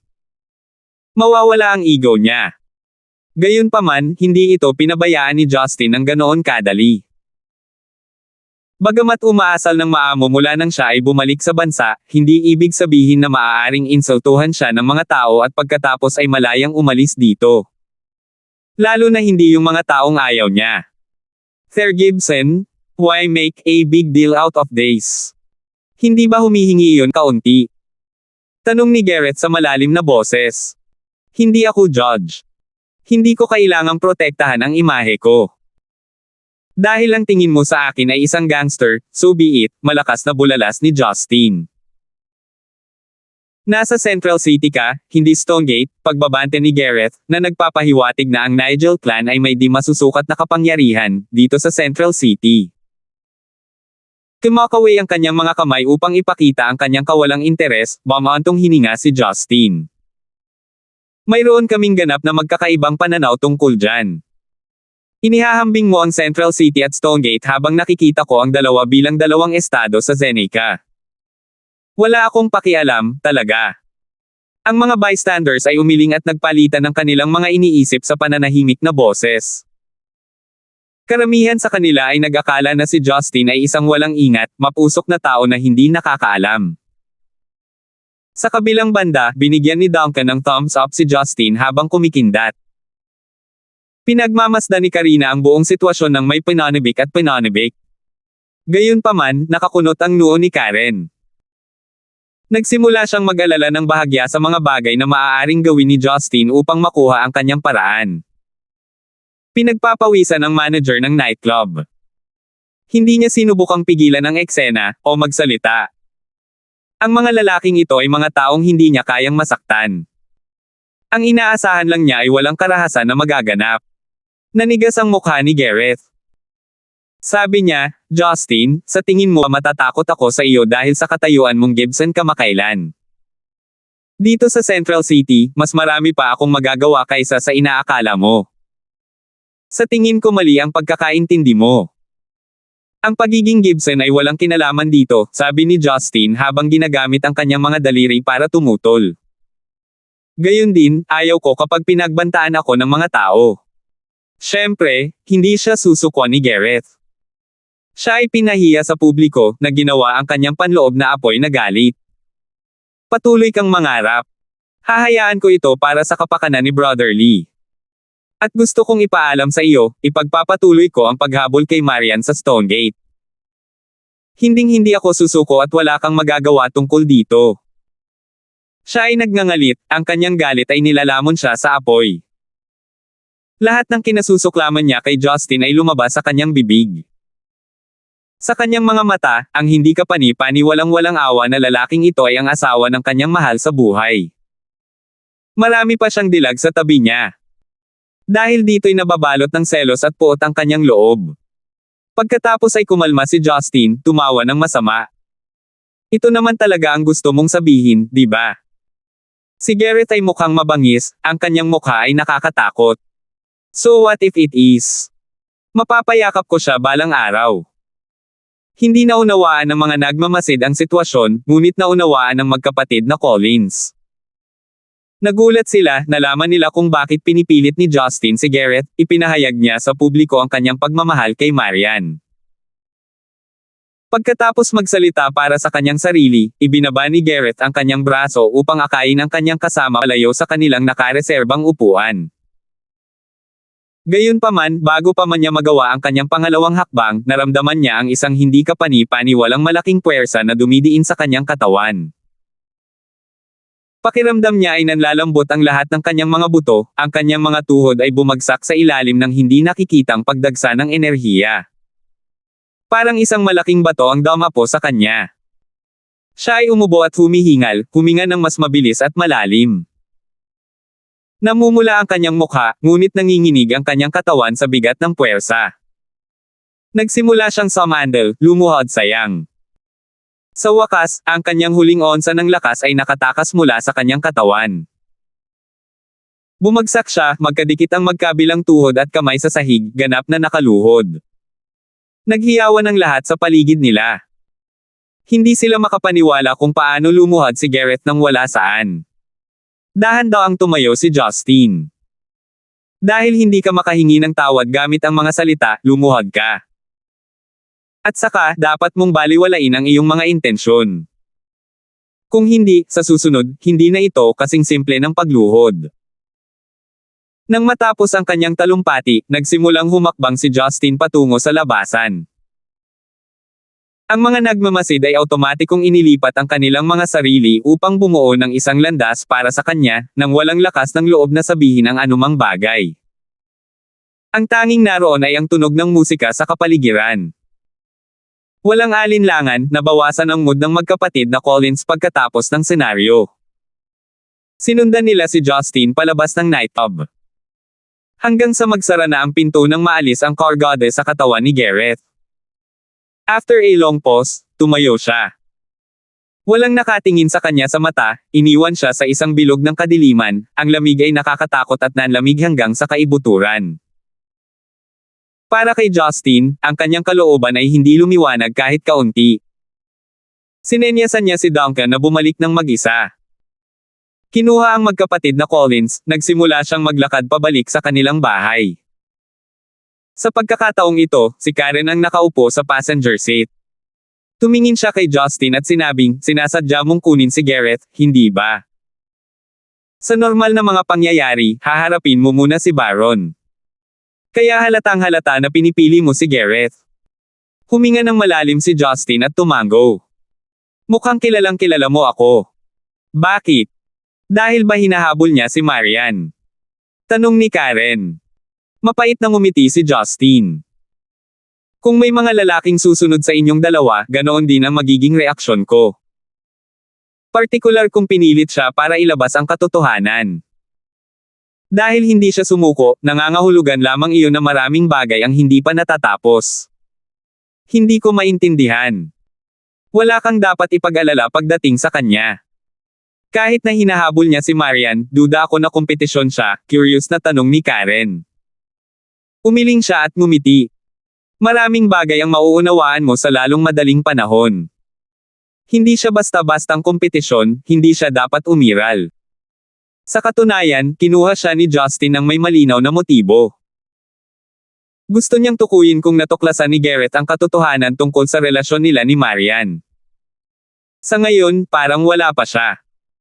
Gayon din, gustong malaman ni Justin kung sumuko na siya.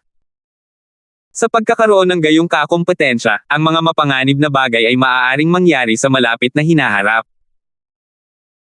Alam ni Justin na pinahahalagahan ni Marian ang kanyang pamilya kaysa sa anumang bagay. Malaking kaibahan ito sa kanyang malamig na anyo. Ito ay makikita sa kanyang pagpaparaya kay Kevin, ang kanyang ama, na may pangit na personalidad. Ito rin ang dahilan kung bakit hindi na muling nakipagkita si Gilmore kay Marian. Kaya naman, malaki ang posibilidad na hindi magiging malupit si Marian kay Garrett sa kabila nang nalaman niya ang katotohanan. Hinding-hindi niya hahayaan si Justin na ayusin ang kanyang mga problema noon, kahit na gumawa si Garrett ng isang bagay na kakilakilabot. Natagpuan ni Justin na tama para sa mga tao na galit sa kanya. Gayunpaman, hindi niya kinaya na iba ang tingin sa kanya ng kanyang mga manliligaw. Dahil napahiya si Garrett sa publiko, lalo nitong pinalala ang kanilang relasyon. Ngunit mas gugustuhin ni Justin na ipaalam ang kanyang galit kaysa payagan si Garrett na planuhin ang kanyang mga susunod na galaw sa dilim. Kung lalapitin siya ni Garrett sa sikat ng araw, ito ay magbibigay kay Justin ng pagkakataong wakasan ang kanyang buhay.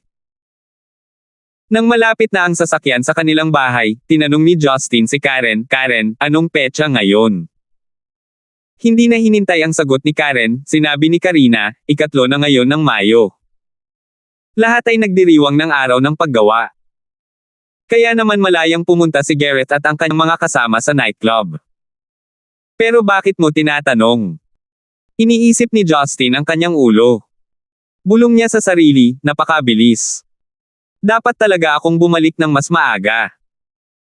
Si Karina ay nakaupo sa likurang upuan, kaya hindi niya narinig ang kanyang hindi marinig na mga bulong. Akala niya ay malikot na naman ito, at may pumasok sa kanyang isipan. Sumigaw siya, "Masamang tao. Hindi mo maaaring hawakan si elder sister sa gabi." Siya ay nagkakaroon ng kanyang menstrual cycle. Nang marinig ito, halos napagkamalan ni Justin na ang accelerator ay ang brake pedal. Sa kabilang banda, namula si Karen at lumingon sa kanyang upuan para titigan ang kanyang kapatid. Ikaw? Nag-o-overthink ka, Karina." Noon lang napagtanto ni Karina, hindi maaaring malaman ni Justin kung kailan ang menstrual cycle ni Karen.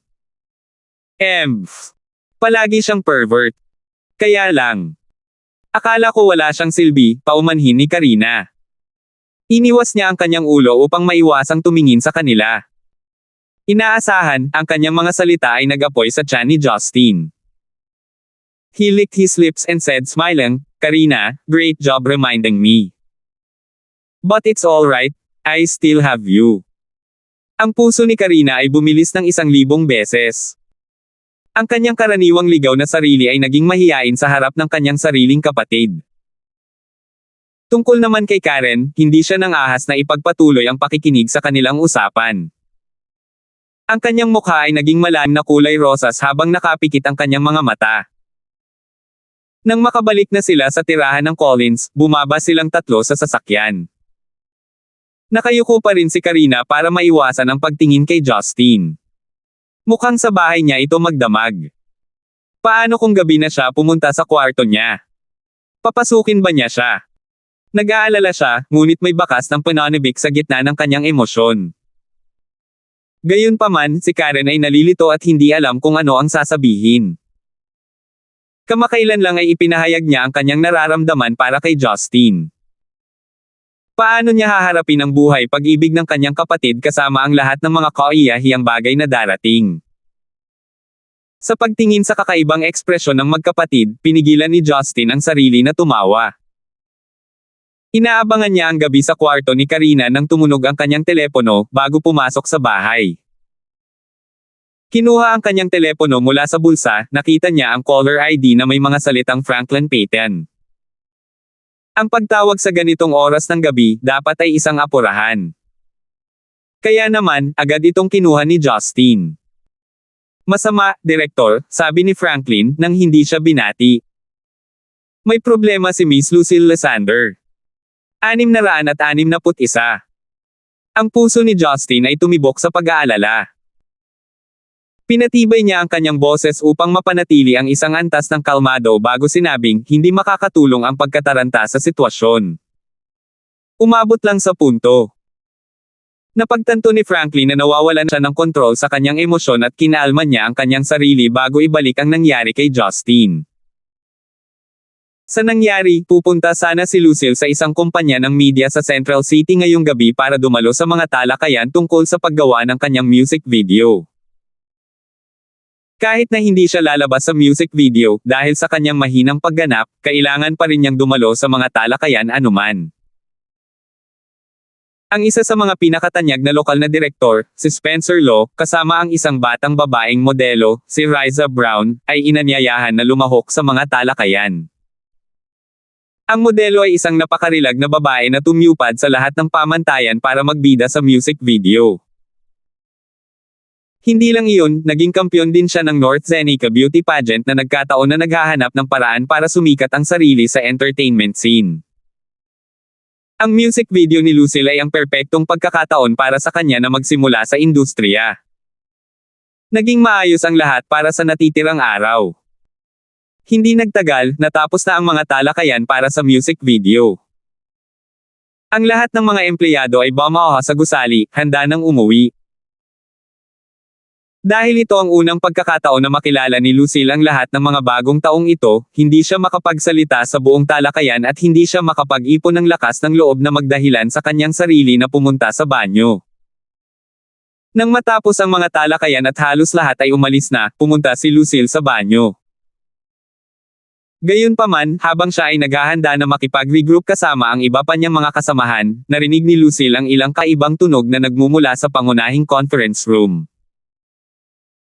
Sa masusing pagsisiyasat, napagtanto ni Lucille na ang mga tunog pala ay si Director Spencer na sinusubukang sexually assault ang modelong si Riza.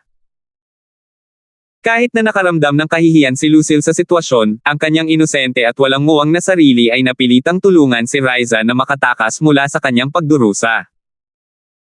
Habang nasa isip ang lahat ng ito, pumasok siya sa silid ng hindi pinapansin ang katotohanan na si Riza ay nakatopless at pinalaya si Direk Spencer na ibinalot ang sarili sa katawan ni Riza. Paano maaaring magkaroon ng pagkakataon si Spencer laban kay Lucille? Bago pa man niya maiangat ang isang daliri para ipagtanggol ang sarili, sinipa siya ni Lucille ng 2 beses na magkasunod. Ang lakas ng mga sipa ay nagpalipad sa kanya sa pinakamalapit na pader. Pagbabangko sa gilid ng kawalan ng malay. Ang biglaang pagliko ng mga pangyayari ay naging sanhi ng malakas na sigaw ni Riza na nakadikit sa conference table. Ang kanyang mga sigaw ay nakakuha ng atensyon ng marami, na humantong sa kanila pabalik sa conference room.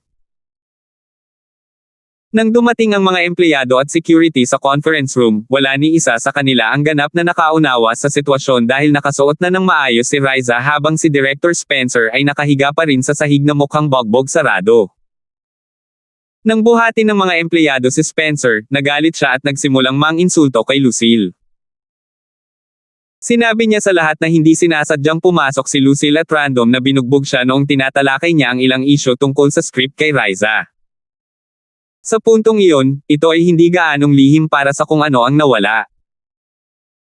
Mahuhulaan ng lahat ang nangyari sa conference room, ngunit walang nang ahas na magsalita laban sa direktor. Natural, sinubukan ni Lucille na ipagtanggol ang kanyang sarili sa pagsasabing siya ay pumasok noong sinubukang halayin ni Direk Spencer si Riza. Gayunpaman, nang tanungin tungkol dito, malakas na umiling si Riza. Pagkatapos ay sinabi niya na ang mga pahayag ni Lucille ay walang batayan at hindi siya nakaramdam ng kahit katiting na hinaras ng direktor. Nawala ng masabi si Lucille. Hindi niya lubos na maintindihan ang sitwasyon. Bakit mariing itatanggi ni Riza na siya ay sinalakay kung ito ay malinaw na ang kaso? Paano siya makakatulong sa pagtanggi sa sitwasyon at pag-frame kay Lucille?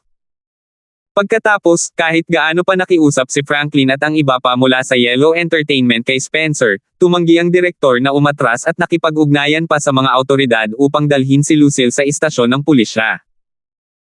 Si Franklin ay may sama ng loob na pinilit, Director Gibson, si Miss Lucille Lysander ay baguhan pa rin sa entertainment industry, kaya hindi niya alam ang isa sa mga unspoken customs sa showbiz.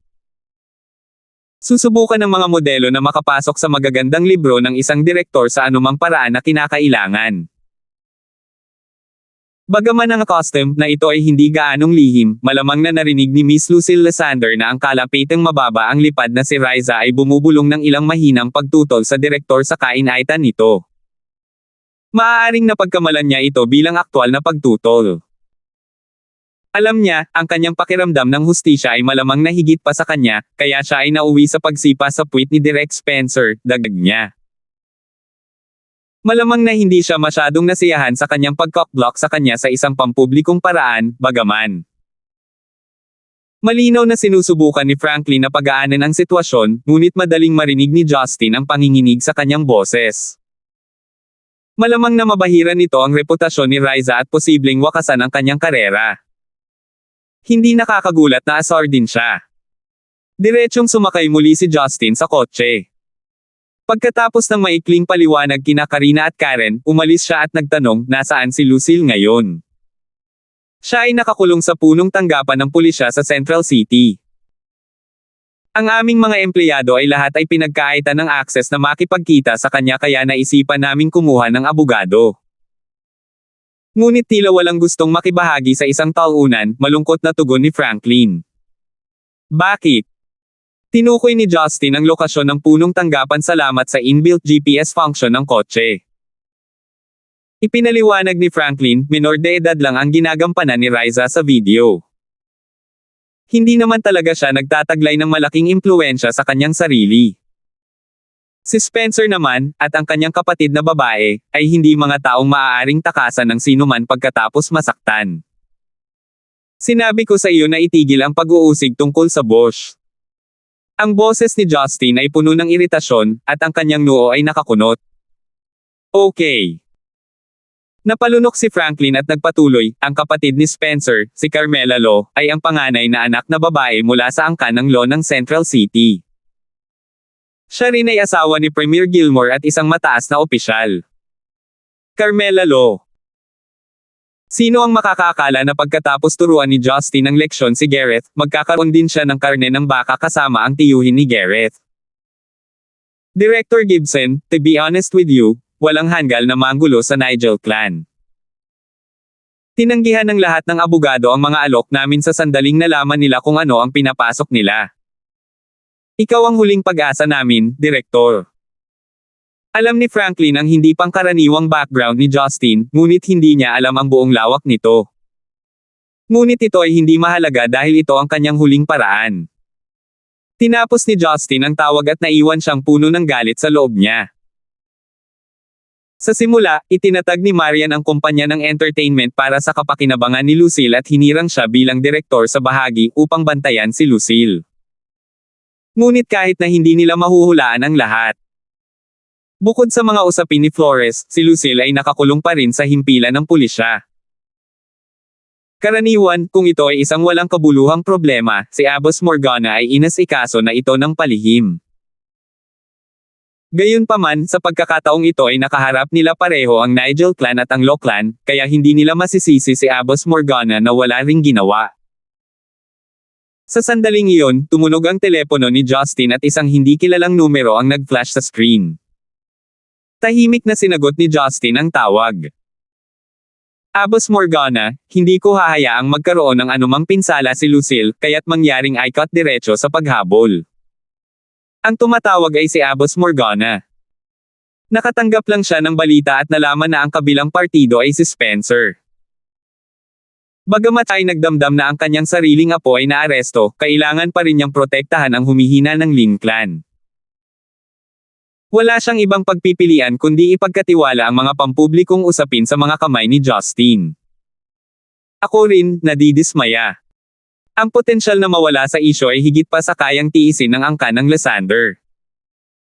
Pero hindi naman ito dapat masyadong problema para sa iyo. Kasalanan ko ang lahat ng ito, nagbuntong hininga siya ng may matinding panghihinayang, halata sa boses niya ang panghihinayang at sa lalong madaling panahon ay naging malinaw kung bakit, si Lucille ay namuhay sa isang lihim na buhay sa kabundukan na hindi niya naiintindihan ang mga dahilan ng kadiliman ng industriyang ito mula noong siya ay bata pa. I was against her entering showbiz but since she's already chosen her path, please take care of her in my stead kahit wala ka talagang romantic feelings para kay Lucille, you probably still care for her in a brotherly way. Medyo napailing si Justin pero ngumiti siya ng mapait. Please don't even mention romantic feelings. Tsaka ikaw yung nagpupush nun simula pa lang.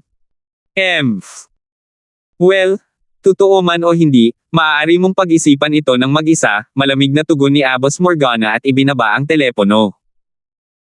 Kinagat ni Justin ang kanyang labi sa pagkadismaya sa kanyang walang pasasalamat na tungkulin. Ang silver lining para sa kaso ni Lucille ay ang katotohanan na ang ilan sa mga taong sangkot ay mga political figure kaya malamang na ang buong pangyayari ay hindi kailanman makikita ang liwanag ng araw. Kung ito ay mailik online at makarating sa mga tainga ni Marian, ang pagpapalabas kay Lucille sa kulungan ang pinakamaliit sa kanyang mga problema. Gulong-gulo ang isip ni Justin.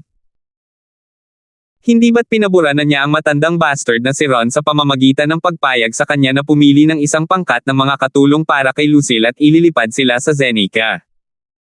Bakit may ganito pa ring mangyayari? Kaya naman, tinawagan muli ni Justin si Ron at diretsyong sinabi, Ron, bastard ka. Hindi ba't inayos ko na ang grupong inihanda mo para pumunta sa Central City? Arestado na ngayon ang kapatid ko. Hinayaan ko ang iyong team na humawak sa kanya at ito ang uri ng resulta na makukuha ko. Namayani ang katahimikan. Sa wakas, nagsalita siya sa kanyang tinig na may tono ng inis. Guro, mangyaring huminahon at huwag magmadali. Walang sino man ang may kasalanan dito. Sa katunayan, sa ilalim ng maingat na titig ni Christine at sa pakikipagtulungan ni Catherine, ang koponan ay handa na ng maaga. Kaya lang. Well, Master, alam na alam mo kung gaano kalalim ang hamog sa London. Ang kanilang flight ay pare-parehong naantala, ayon sa mga pagtatantya ay halos 1 oras. Tuktok. Mga tanga ba sila? Bakit hindi sila lumipad mula sa Paris? Tanong ni Justin sa katinoan. Natulala si Ron. Master, masyado kang matalino. Bakit hindi namin naisip iyon? Bulalas niya. Halos ihagis ni Justin ang kanyang telepono sa bintana. Kinagat niya ang kanyang mga ngipin at pinilit na lumabas, mas mabuti ang mga taong pinapadala mo. Kung hindi ko sila makikilala sa loob ng 1 oras, itatapon ko ang marami sa kanila sa karagatang Atlantiko bilang feed ng Peteng. Master. Ang karagatang Atlantiko at Zenica ay talagang magkalayo. Ang pinakamalapit sa iyo ay ang karagatang Pasipiko, seryosong sagot ni Ron. Damn it. Hindi yun ang punto. Naramdaman ni Justin ang pag-init ng kanyang ulo, at tinapos ang pag-uusap doon. Kahit papaano ay medyo malinaw ang mga kalsada patungo sa istasyon ng pulis at mabilis na nakarating doon si Justin. Sa labas ng istasyon ng pulisya, si Franklin at ang iba pang mga empleyado ay sabik na naghihintay ng ilang balita na makarating sa kanila at lahat sila ay halatang balisa. Nang magpakita si Justin, lahat sila ay nagsiksikan sa kanya at naiinip na sinabi ni Franklin, Director Gibson, sinabi ng pulis na ang kaso na ito ay kailangang hawakan ng confidential. Tumanggi silang bigyan kami ng anumang kaalaman tungkol sa bagay na ito. Malinaw na nakita namin ang mga katulong ni Spencer na pumasok sa istasyon, kaya halatang may kinikilingan ang mga pulis. Hindi sumagot si Justin. Dumiretso siya sa main entrance. Agad na pumasok ang 2 pulis para harangan si Justin. Sinabi ng isa sa mga opisyal na nagtatampo, mangyaring umalis sa lugar. Nasa gitna tayo ng isang espesyal na kaso. Ang mga normal na sibilyan ay hindi pinahihintulutang pumasok. Umalis ka sa harapan ko kung gusto mong ipagpatuloy ang buhay. Si Justin ay nasa dulo na ng kanyang fuse. Ang istasyon ng pulisya ay malinaw na binibigyan ng Katanji tanging pagtrato kay Spencer na nagdulot sa kanya ng pag-aalala para kay Lucille. Mawawala na sana ang 2 opisyal ngunit nakita nila ang isang itim na Audi A8 na may suot na plakang inisyo ng gobyerno na papunta sa kanilang direksyon. Nakasuot ng ultramarine na business suit at may dalang pitaka ang isang maikli ang buhok, nasa katanghaliang gulang na babae na lumabas sa kotse at mabilis na pumunta sa kanila. Napakaganda ng mukha ng babae. Ang kanyang balat ay malambot at malambot pa rin na naiiba sa hangin ng kapanahunan na kanyang inilabas. Nang makarating ang babae sa pasukan, ang dalawang opisyal ay tumigil sa kanilang ginagawa at tumayo sa atensyon, yumuko, at bumati, Madam Law. 662. Nakangiting tumango si Carmela sa mga pulis, ngunit ang atensyon niya ay kay Justin na nakaupo sa gilid. Na may pagtataka, sinabi niya, hindi ko inaasahan na ang unang opisyal na pagpupulong natin ay sa ganoong okasyon. Justin, kung tama ang pagkakaalala ko. Hindi nagulat si Justin na makilala niya siya. Bilang nangungunang babae ng Nigel clan, medyo nakakahiya kung hindi niya gagawin. Well, hindi ito ang oras para sa chit-chat. Hindi mabasa ni Justin ang kanyang intensyon, kaya nagpasya siyang huwag na lang siyang pansinin at pumasok sa istasyon ng pulis. Agad na tinangka ng dalawang pulis na naka-duty na harangin ang kanyang pagpasok. Ngunit mula sa malayo ay nakaramdam sila ng hindi maipaliwanag na pressure na pumipilit sa kanila pabalik. Natigilan silang dalawa habang nakadapa palikod habang sinusubukang tumayo. Bahagyang kumunat ang noo ni Carmela habang inutusan ang mga pulis, okay lang, hayaan mo na siya. Maaari kang magdahilan sa mga bagay na ito ngayon. Agad na sumaludo kay Carmela ang mga pulis bago siya inihatid sa istasyon. Nang maramdaman ni Justin ang paligid, nahanap ni Justin ang eksaktong lokasyon ni Lucille. Lumiko siya ng ilang mabilis at nakarating sa isang malaki at maliwanag na opisina na may ilang pulis at ilang opisyal na nakatayo sa paligid ng malaking mesa. Kabilang sa mga party na naroroon ay sina Spencer at ang modelong si Riza habang sila ay nakaupo sa isang sulok na may ilang mga tauhan sa likod. Samantala, si Lucille ay nakaupong mag-isa sa kabilang sulok na halatang natatakot. Wala siyang pinagkaiba sa isang guilty school child na tinawag sa principal's office. Sa tapat niya, isang mahigpit na pulis ang nagtatanong sa kanya sa isang naiinip na paraan. Miss Lucille Lysander, tatanungin kita sa huling pagkakataon. Inaamin mo ba na pisikal mong sinaktan si Derek Spencer? Maaari kang magpatuloy na manahimik, ngunit babalaan kita na ang ating pasensya ay may hangganan, galit na panunuyan ng mahigpit na pulis. Inangat ni Lucille ang kanyang ulo, bumagsak ang mga luha sa kanyang mga pupil habang siya ay bumubulong, sinutok ko siya dahil sinusubukan kong protektahan ang isang tao. Ayan, inamin niya ang kanyang krimen, officer. Ikaw mismo ang nakarinig. Ang isang bahagi ng mukha ni Spencer ay kitang-kitang namamaga. Kamukha niya ang isang tinutubuan na melon. Itinuro niya si Lucille habang nagbubulungan, opisyal, malakas at malinaw ang sinabi niya. Maaari mo bang hulihin ang baliw na babaeng ito ngayon? Nang humin si Spencer, pumasok si Justin sa silid. Ang mga tanawing nakita niya ay labis na ikinagalit niya. Katulad ng inaasahan niya. Isang buong grupo ng mga tao ang nagsama-sama laban kay Lucille. Kumain ka ng tae, ibinulong ni Justin ang mga salitang iyon bago siya agad na lumitaw sa tabi ni Spencer at binigyan siya ng isang sampal sa namamagang bahagi ng kanyang mukha. Napakahirap na pinalipad niya ito sa kabilang direksyon. Bago matanto ni Spencer ang nangyari ay napabalikwat siya sa kanyang upuan. Tatham! Ang buong fleet ng mga upuan ay nahulog na parang mga domino, sa gitna ng hingal ng masa si Spencer ay parang bola ng grasa na natitisad sa sulok ng silid. Noon lang napansin ng mga naka-duty na pulis ang sorpresang hitsura ni Justin. Kuya Yang. Natuwa si Lucille nang tumakbo ito sa kanyang yakap na parang nawawalang bata.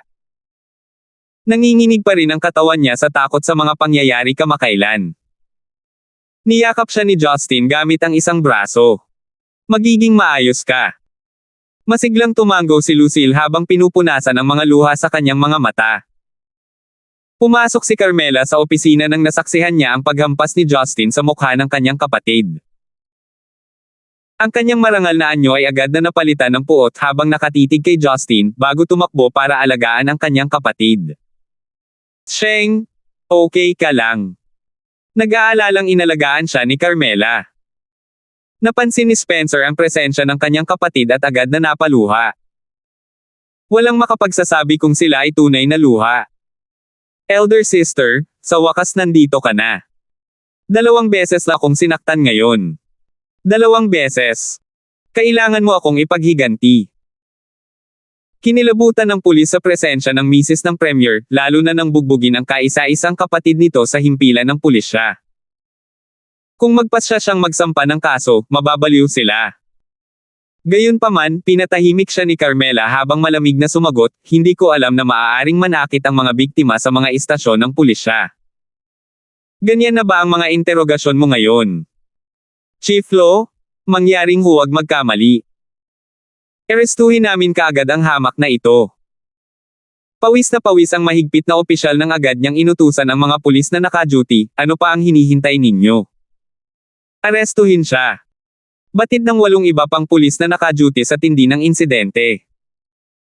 Agad nilang itinapon ang kanilang mga sarili kay Justin ng sabay-sabay. Si Justin ay ganap na hindi nabigla sa marami. Ngunit sa pagsisikap na panatilihing mababa ang profile, hinampas niya ang kanyang mga kamay sa hangin na parang nagtataboy ng lamok.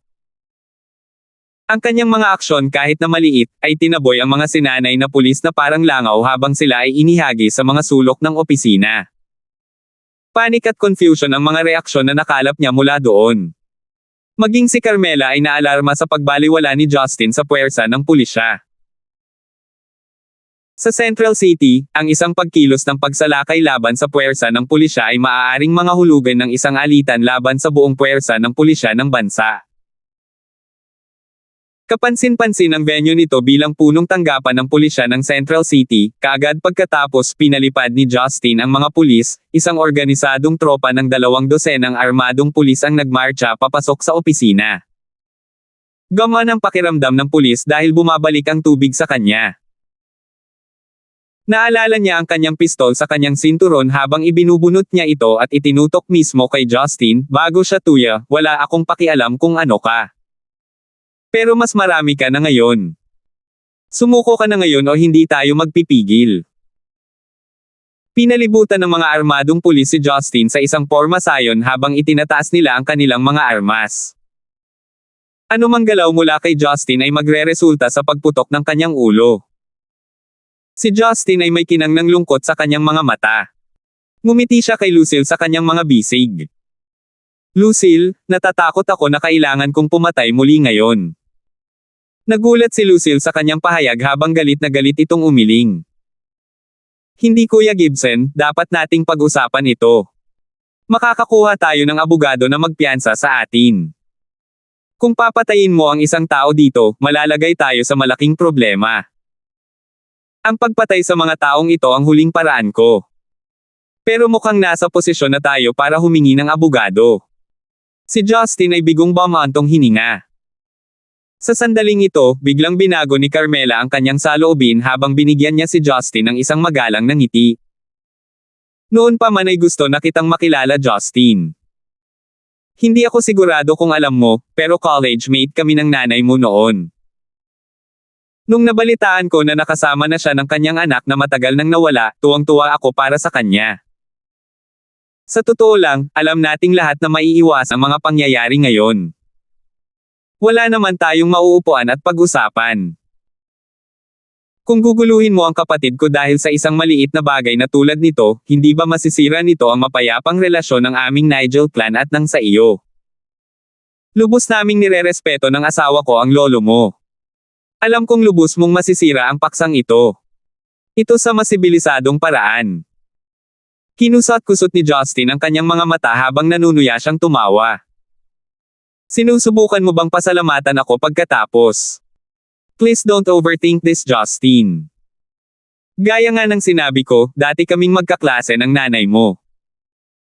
Bilang senior acquaintance hindi ko gugustuhin na mapunta ka sa maling landas. Naiintindihan ko na ang mga kabataan ay madalas na magdesisyon ng padalos-dalos, kaya handa akong pag-usapan ito. Nangangako ako na hindi ko gagawing mahirap para sa iyo o sa babaeng iyon mula sa angkan ng ngiti, payo ni Lo. Si Spencer sa isang sulok, tulala pa rin sa pambubugbog. Bamulong siya sa tenga ng kapatid, ate, ano to? Taga Gibson clan ba talaga ang bata? Sinaman siya ng tingin ni Carmela. Ako na ang naglilinis sa iyong kalat ngayon. Mabuti sana kung pwede kang tumahimik sandali. Mabilis na itinikom ni Spencer ang kanyang bibig habang nahihilo niyang sinulyapan ang iba pang mga staff at ang modelong si Riza.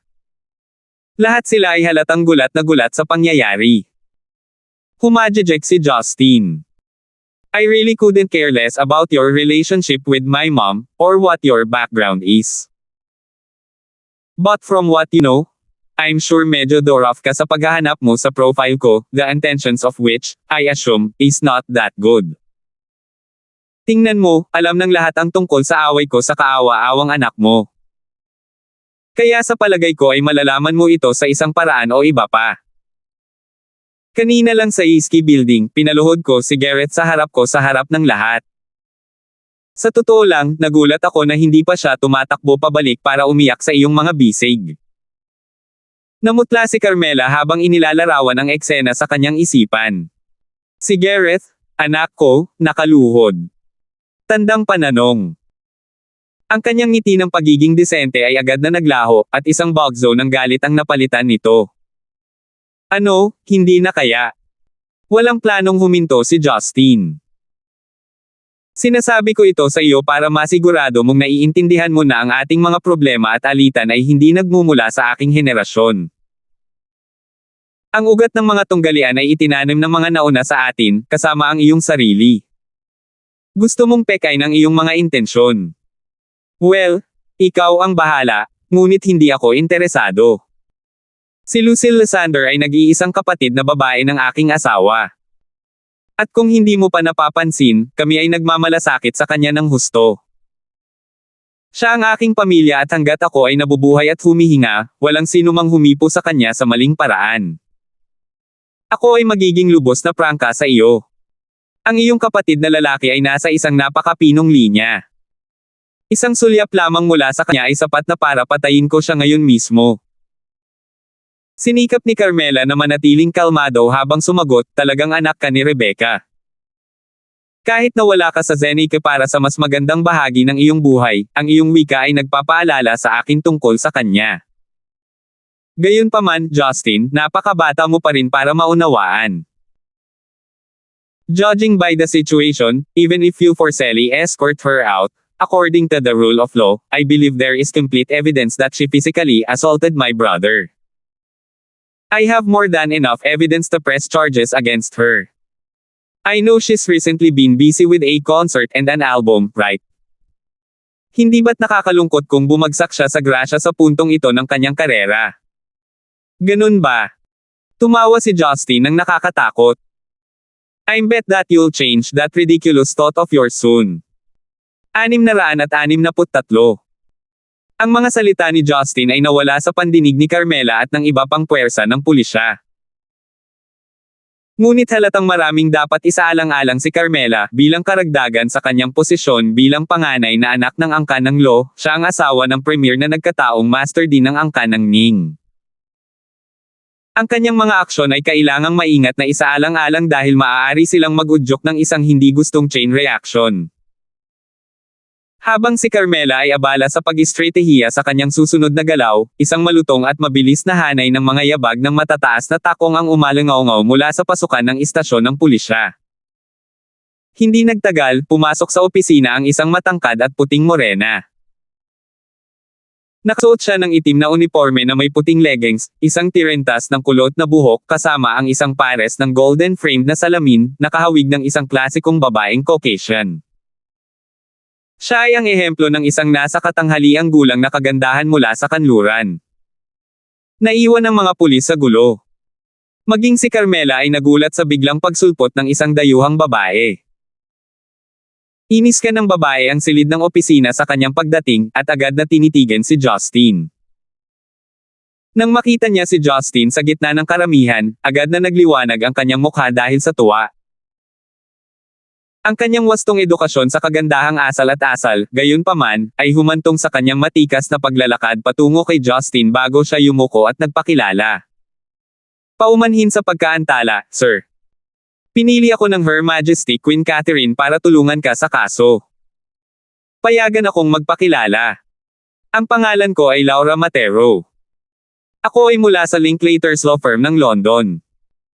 Lubos kong kasiyahan na kumatawan sa inyong dalawa, Mr. Justin at Miss Lucille Lysander. Ang isang pambobomba ng kanyang formal na pagpapakilala ay nagpatigil sa karamihan ng mga taong naruroon. At sa kanila ang tanging taong nakakaunawa ay walang alinlangan na si Carmela. Dahil alam ni Carmela kung sino siya kaya bahagyang kumunat ang noo niya. Reyna Catherine. Linklaters Law Firm. Bilang asawa ng premier ng Zenica, natural na nagkaroon ng disenteng exposure si Carmela sa mga pinuno ng mga dakilang kapangyarihan sa mundo na mas mataas kaysa sa mga nangungunang kababaihan ng karamihan sa mga angkan. Ganap niyang alam ang Reyna Catherine na binanggit ni Laura kung sino siya at kung ano ang posisyon niya sa Great Britain. Alam din niya ang Linklaters Law Firm bilang isa sa nangungunang 5 pinakamahusay na gumaganap na law firm sa planeta. Ang mga abogado ng kumpanya ay halos sa kabuuan ay humarap lamang sa malalaking kaso ng korte sa korte at halos hindi sila nasangkot sa mga pribadong kaso. Ngunit ang isang abogado ng ganoong katayuan ay personal na dumating sa Central City upang magsilbi bilang isang pribadong consulting attorney para sa kung ano ang maaaring ituring na isang hindi kilalang bituin. Iyon ay napakahirap para kay Carmela na lunukan. Pero meron pa. Hindi natuwa si Justin sa pagpapakilala ni Laura habang nakasimangot siya dahil sa sama ng loob. Nandito ba lahat? Kinakabahang tumango si Laura. Oo sir. Ako ay lubos na humihingi ng paumanhin para sa pagkaantala. Ang London ay nabalot ng matinding ambon kahapon na sa huli ay humantong sa 24 na oras na pagkaantala. Alam mo ba na kung dumating ka pagkaraan ng 10 minuto, pupunta ka dito para lang ipack-in sa mga painting. Namutla si Laura habang nakayuko ang ulo. Si Justin ay mahigpit sa kanyang diin. Ngayong haharapin ng iyong koponan ng aking kapatid na babae, inaasahan kong wala ng mga kalokohang pagkakamali na tulad nito.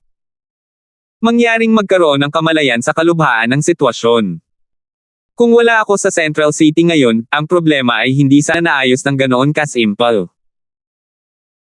Si Laura ay agresibong tumango habang sumagot, magtiwala ka sir, gagawin namin ang aming makakaya upang matiyak na ang lahat ay magiging maayos mula sa puntong ito.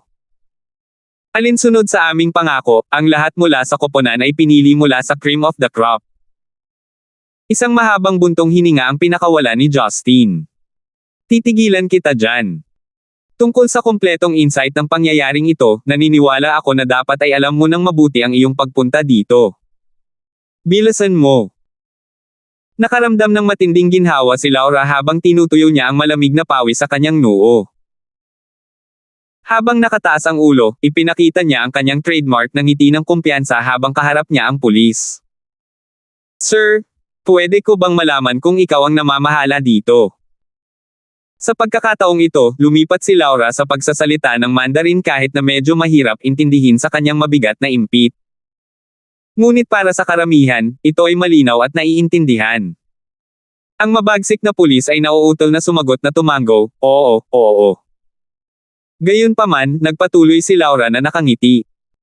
Ako si Laura, isang abogado mula sa Linklaters. Ito ay para sa pinakamahusay na interes ng aking kliyente para sa akin na humiling ng opisyal na piyansa. Habang nagre-request siya, nag-withdraw siya ng makapal na hanay ng mga internasyonal na sertipikadong dokumento ng batas, at inilagay ang mga ito sa desk. Nataranta ang pulis sa paglapit. Sa huli, sa paniniwalang totoo ang mga dokumento, malungkot niyang tinitigan si Carmela, naghihintay ng karagdagang tagubilin. Tamad na umiling si Carmela. Kahit na ito ay laban sa isang pangkat ng mga kilalang abogado sa mundo, wala siyang intensyon na payagan si Justin na makatakas dito. Hindi niya kayang bitawan siya pagkatapos ng lahat ng ginawa niya. Naunawaan ng pulis ang kanyang senyales habang siya ay umubo bago sumagot tungkol sa ERM. Miss Attorney, dumaan kami sa serye ng mga interogasyon bago ka dumating, kasama ang babaeng ito na si Miss Riza bilang saksi sa mata. Inamin niya na nasaksihan niya si Miss Lucille Lysander nang hindi autorisadong pumasok sa meeting room at pisikal na sinaktan si Director Spencer. Eksaktong pinatunayan niya ang lahat ng kanyang mga pinsala. Lahat, hindi lang namin siya papayagang makalaya sa piyansa. Bahagyang may bahid ng gulat si Laura bago niya inilipat ang tingin kay Riza. Ikaw dapat ang model. Pwede ba kitang tanungin? Salamat po at sinamahan ninyo ako, ingat lagi mga master.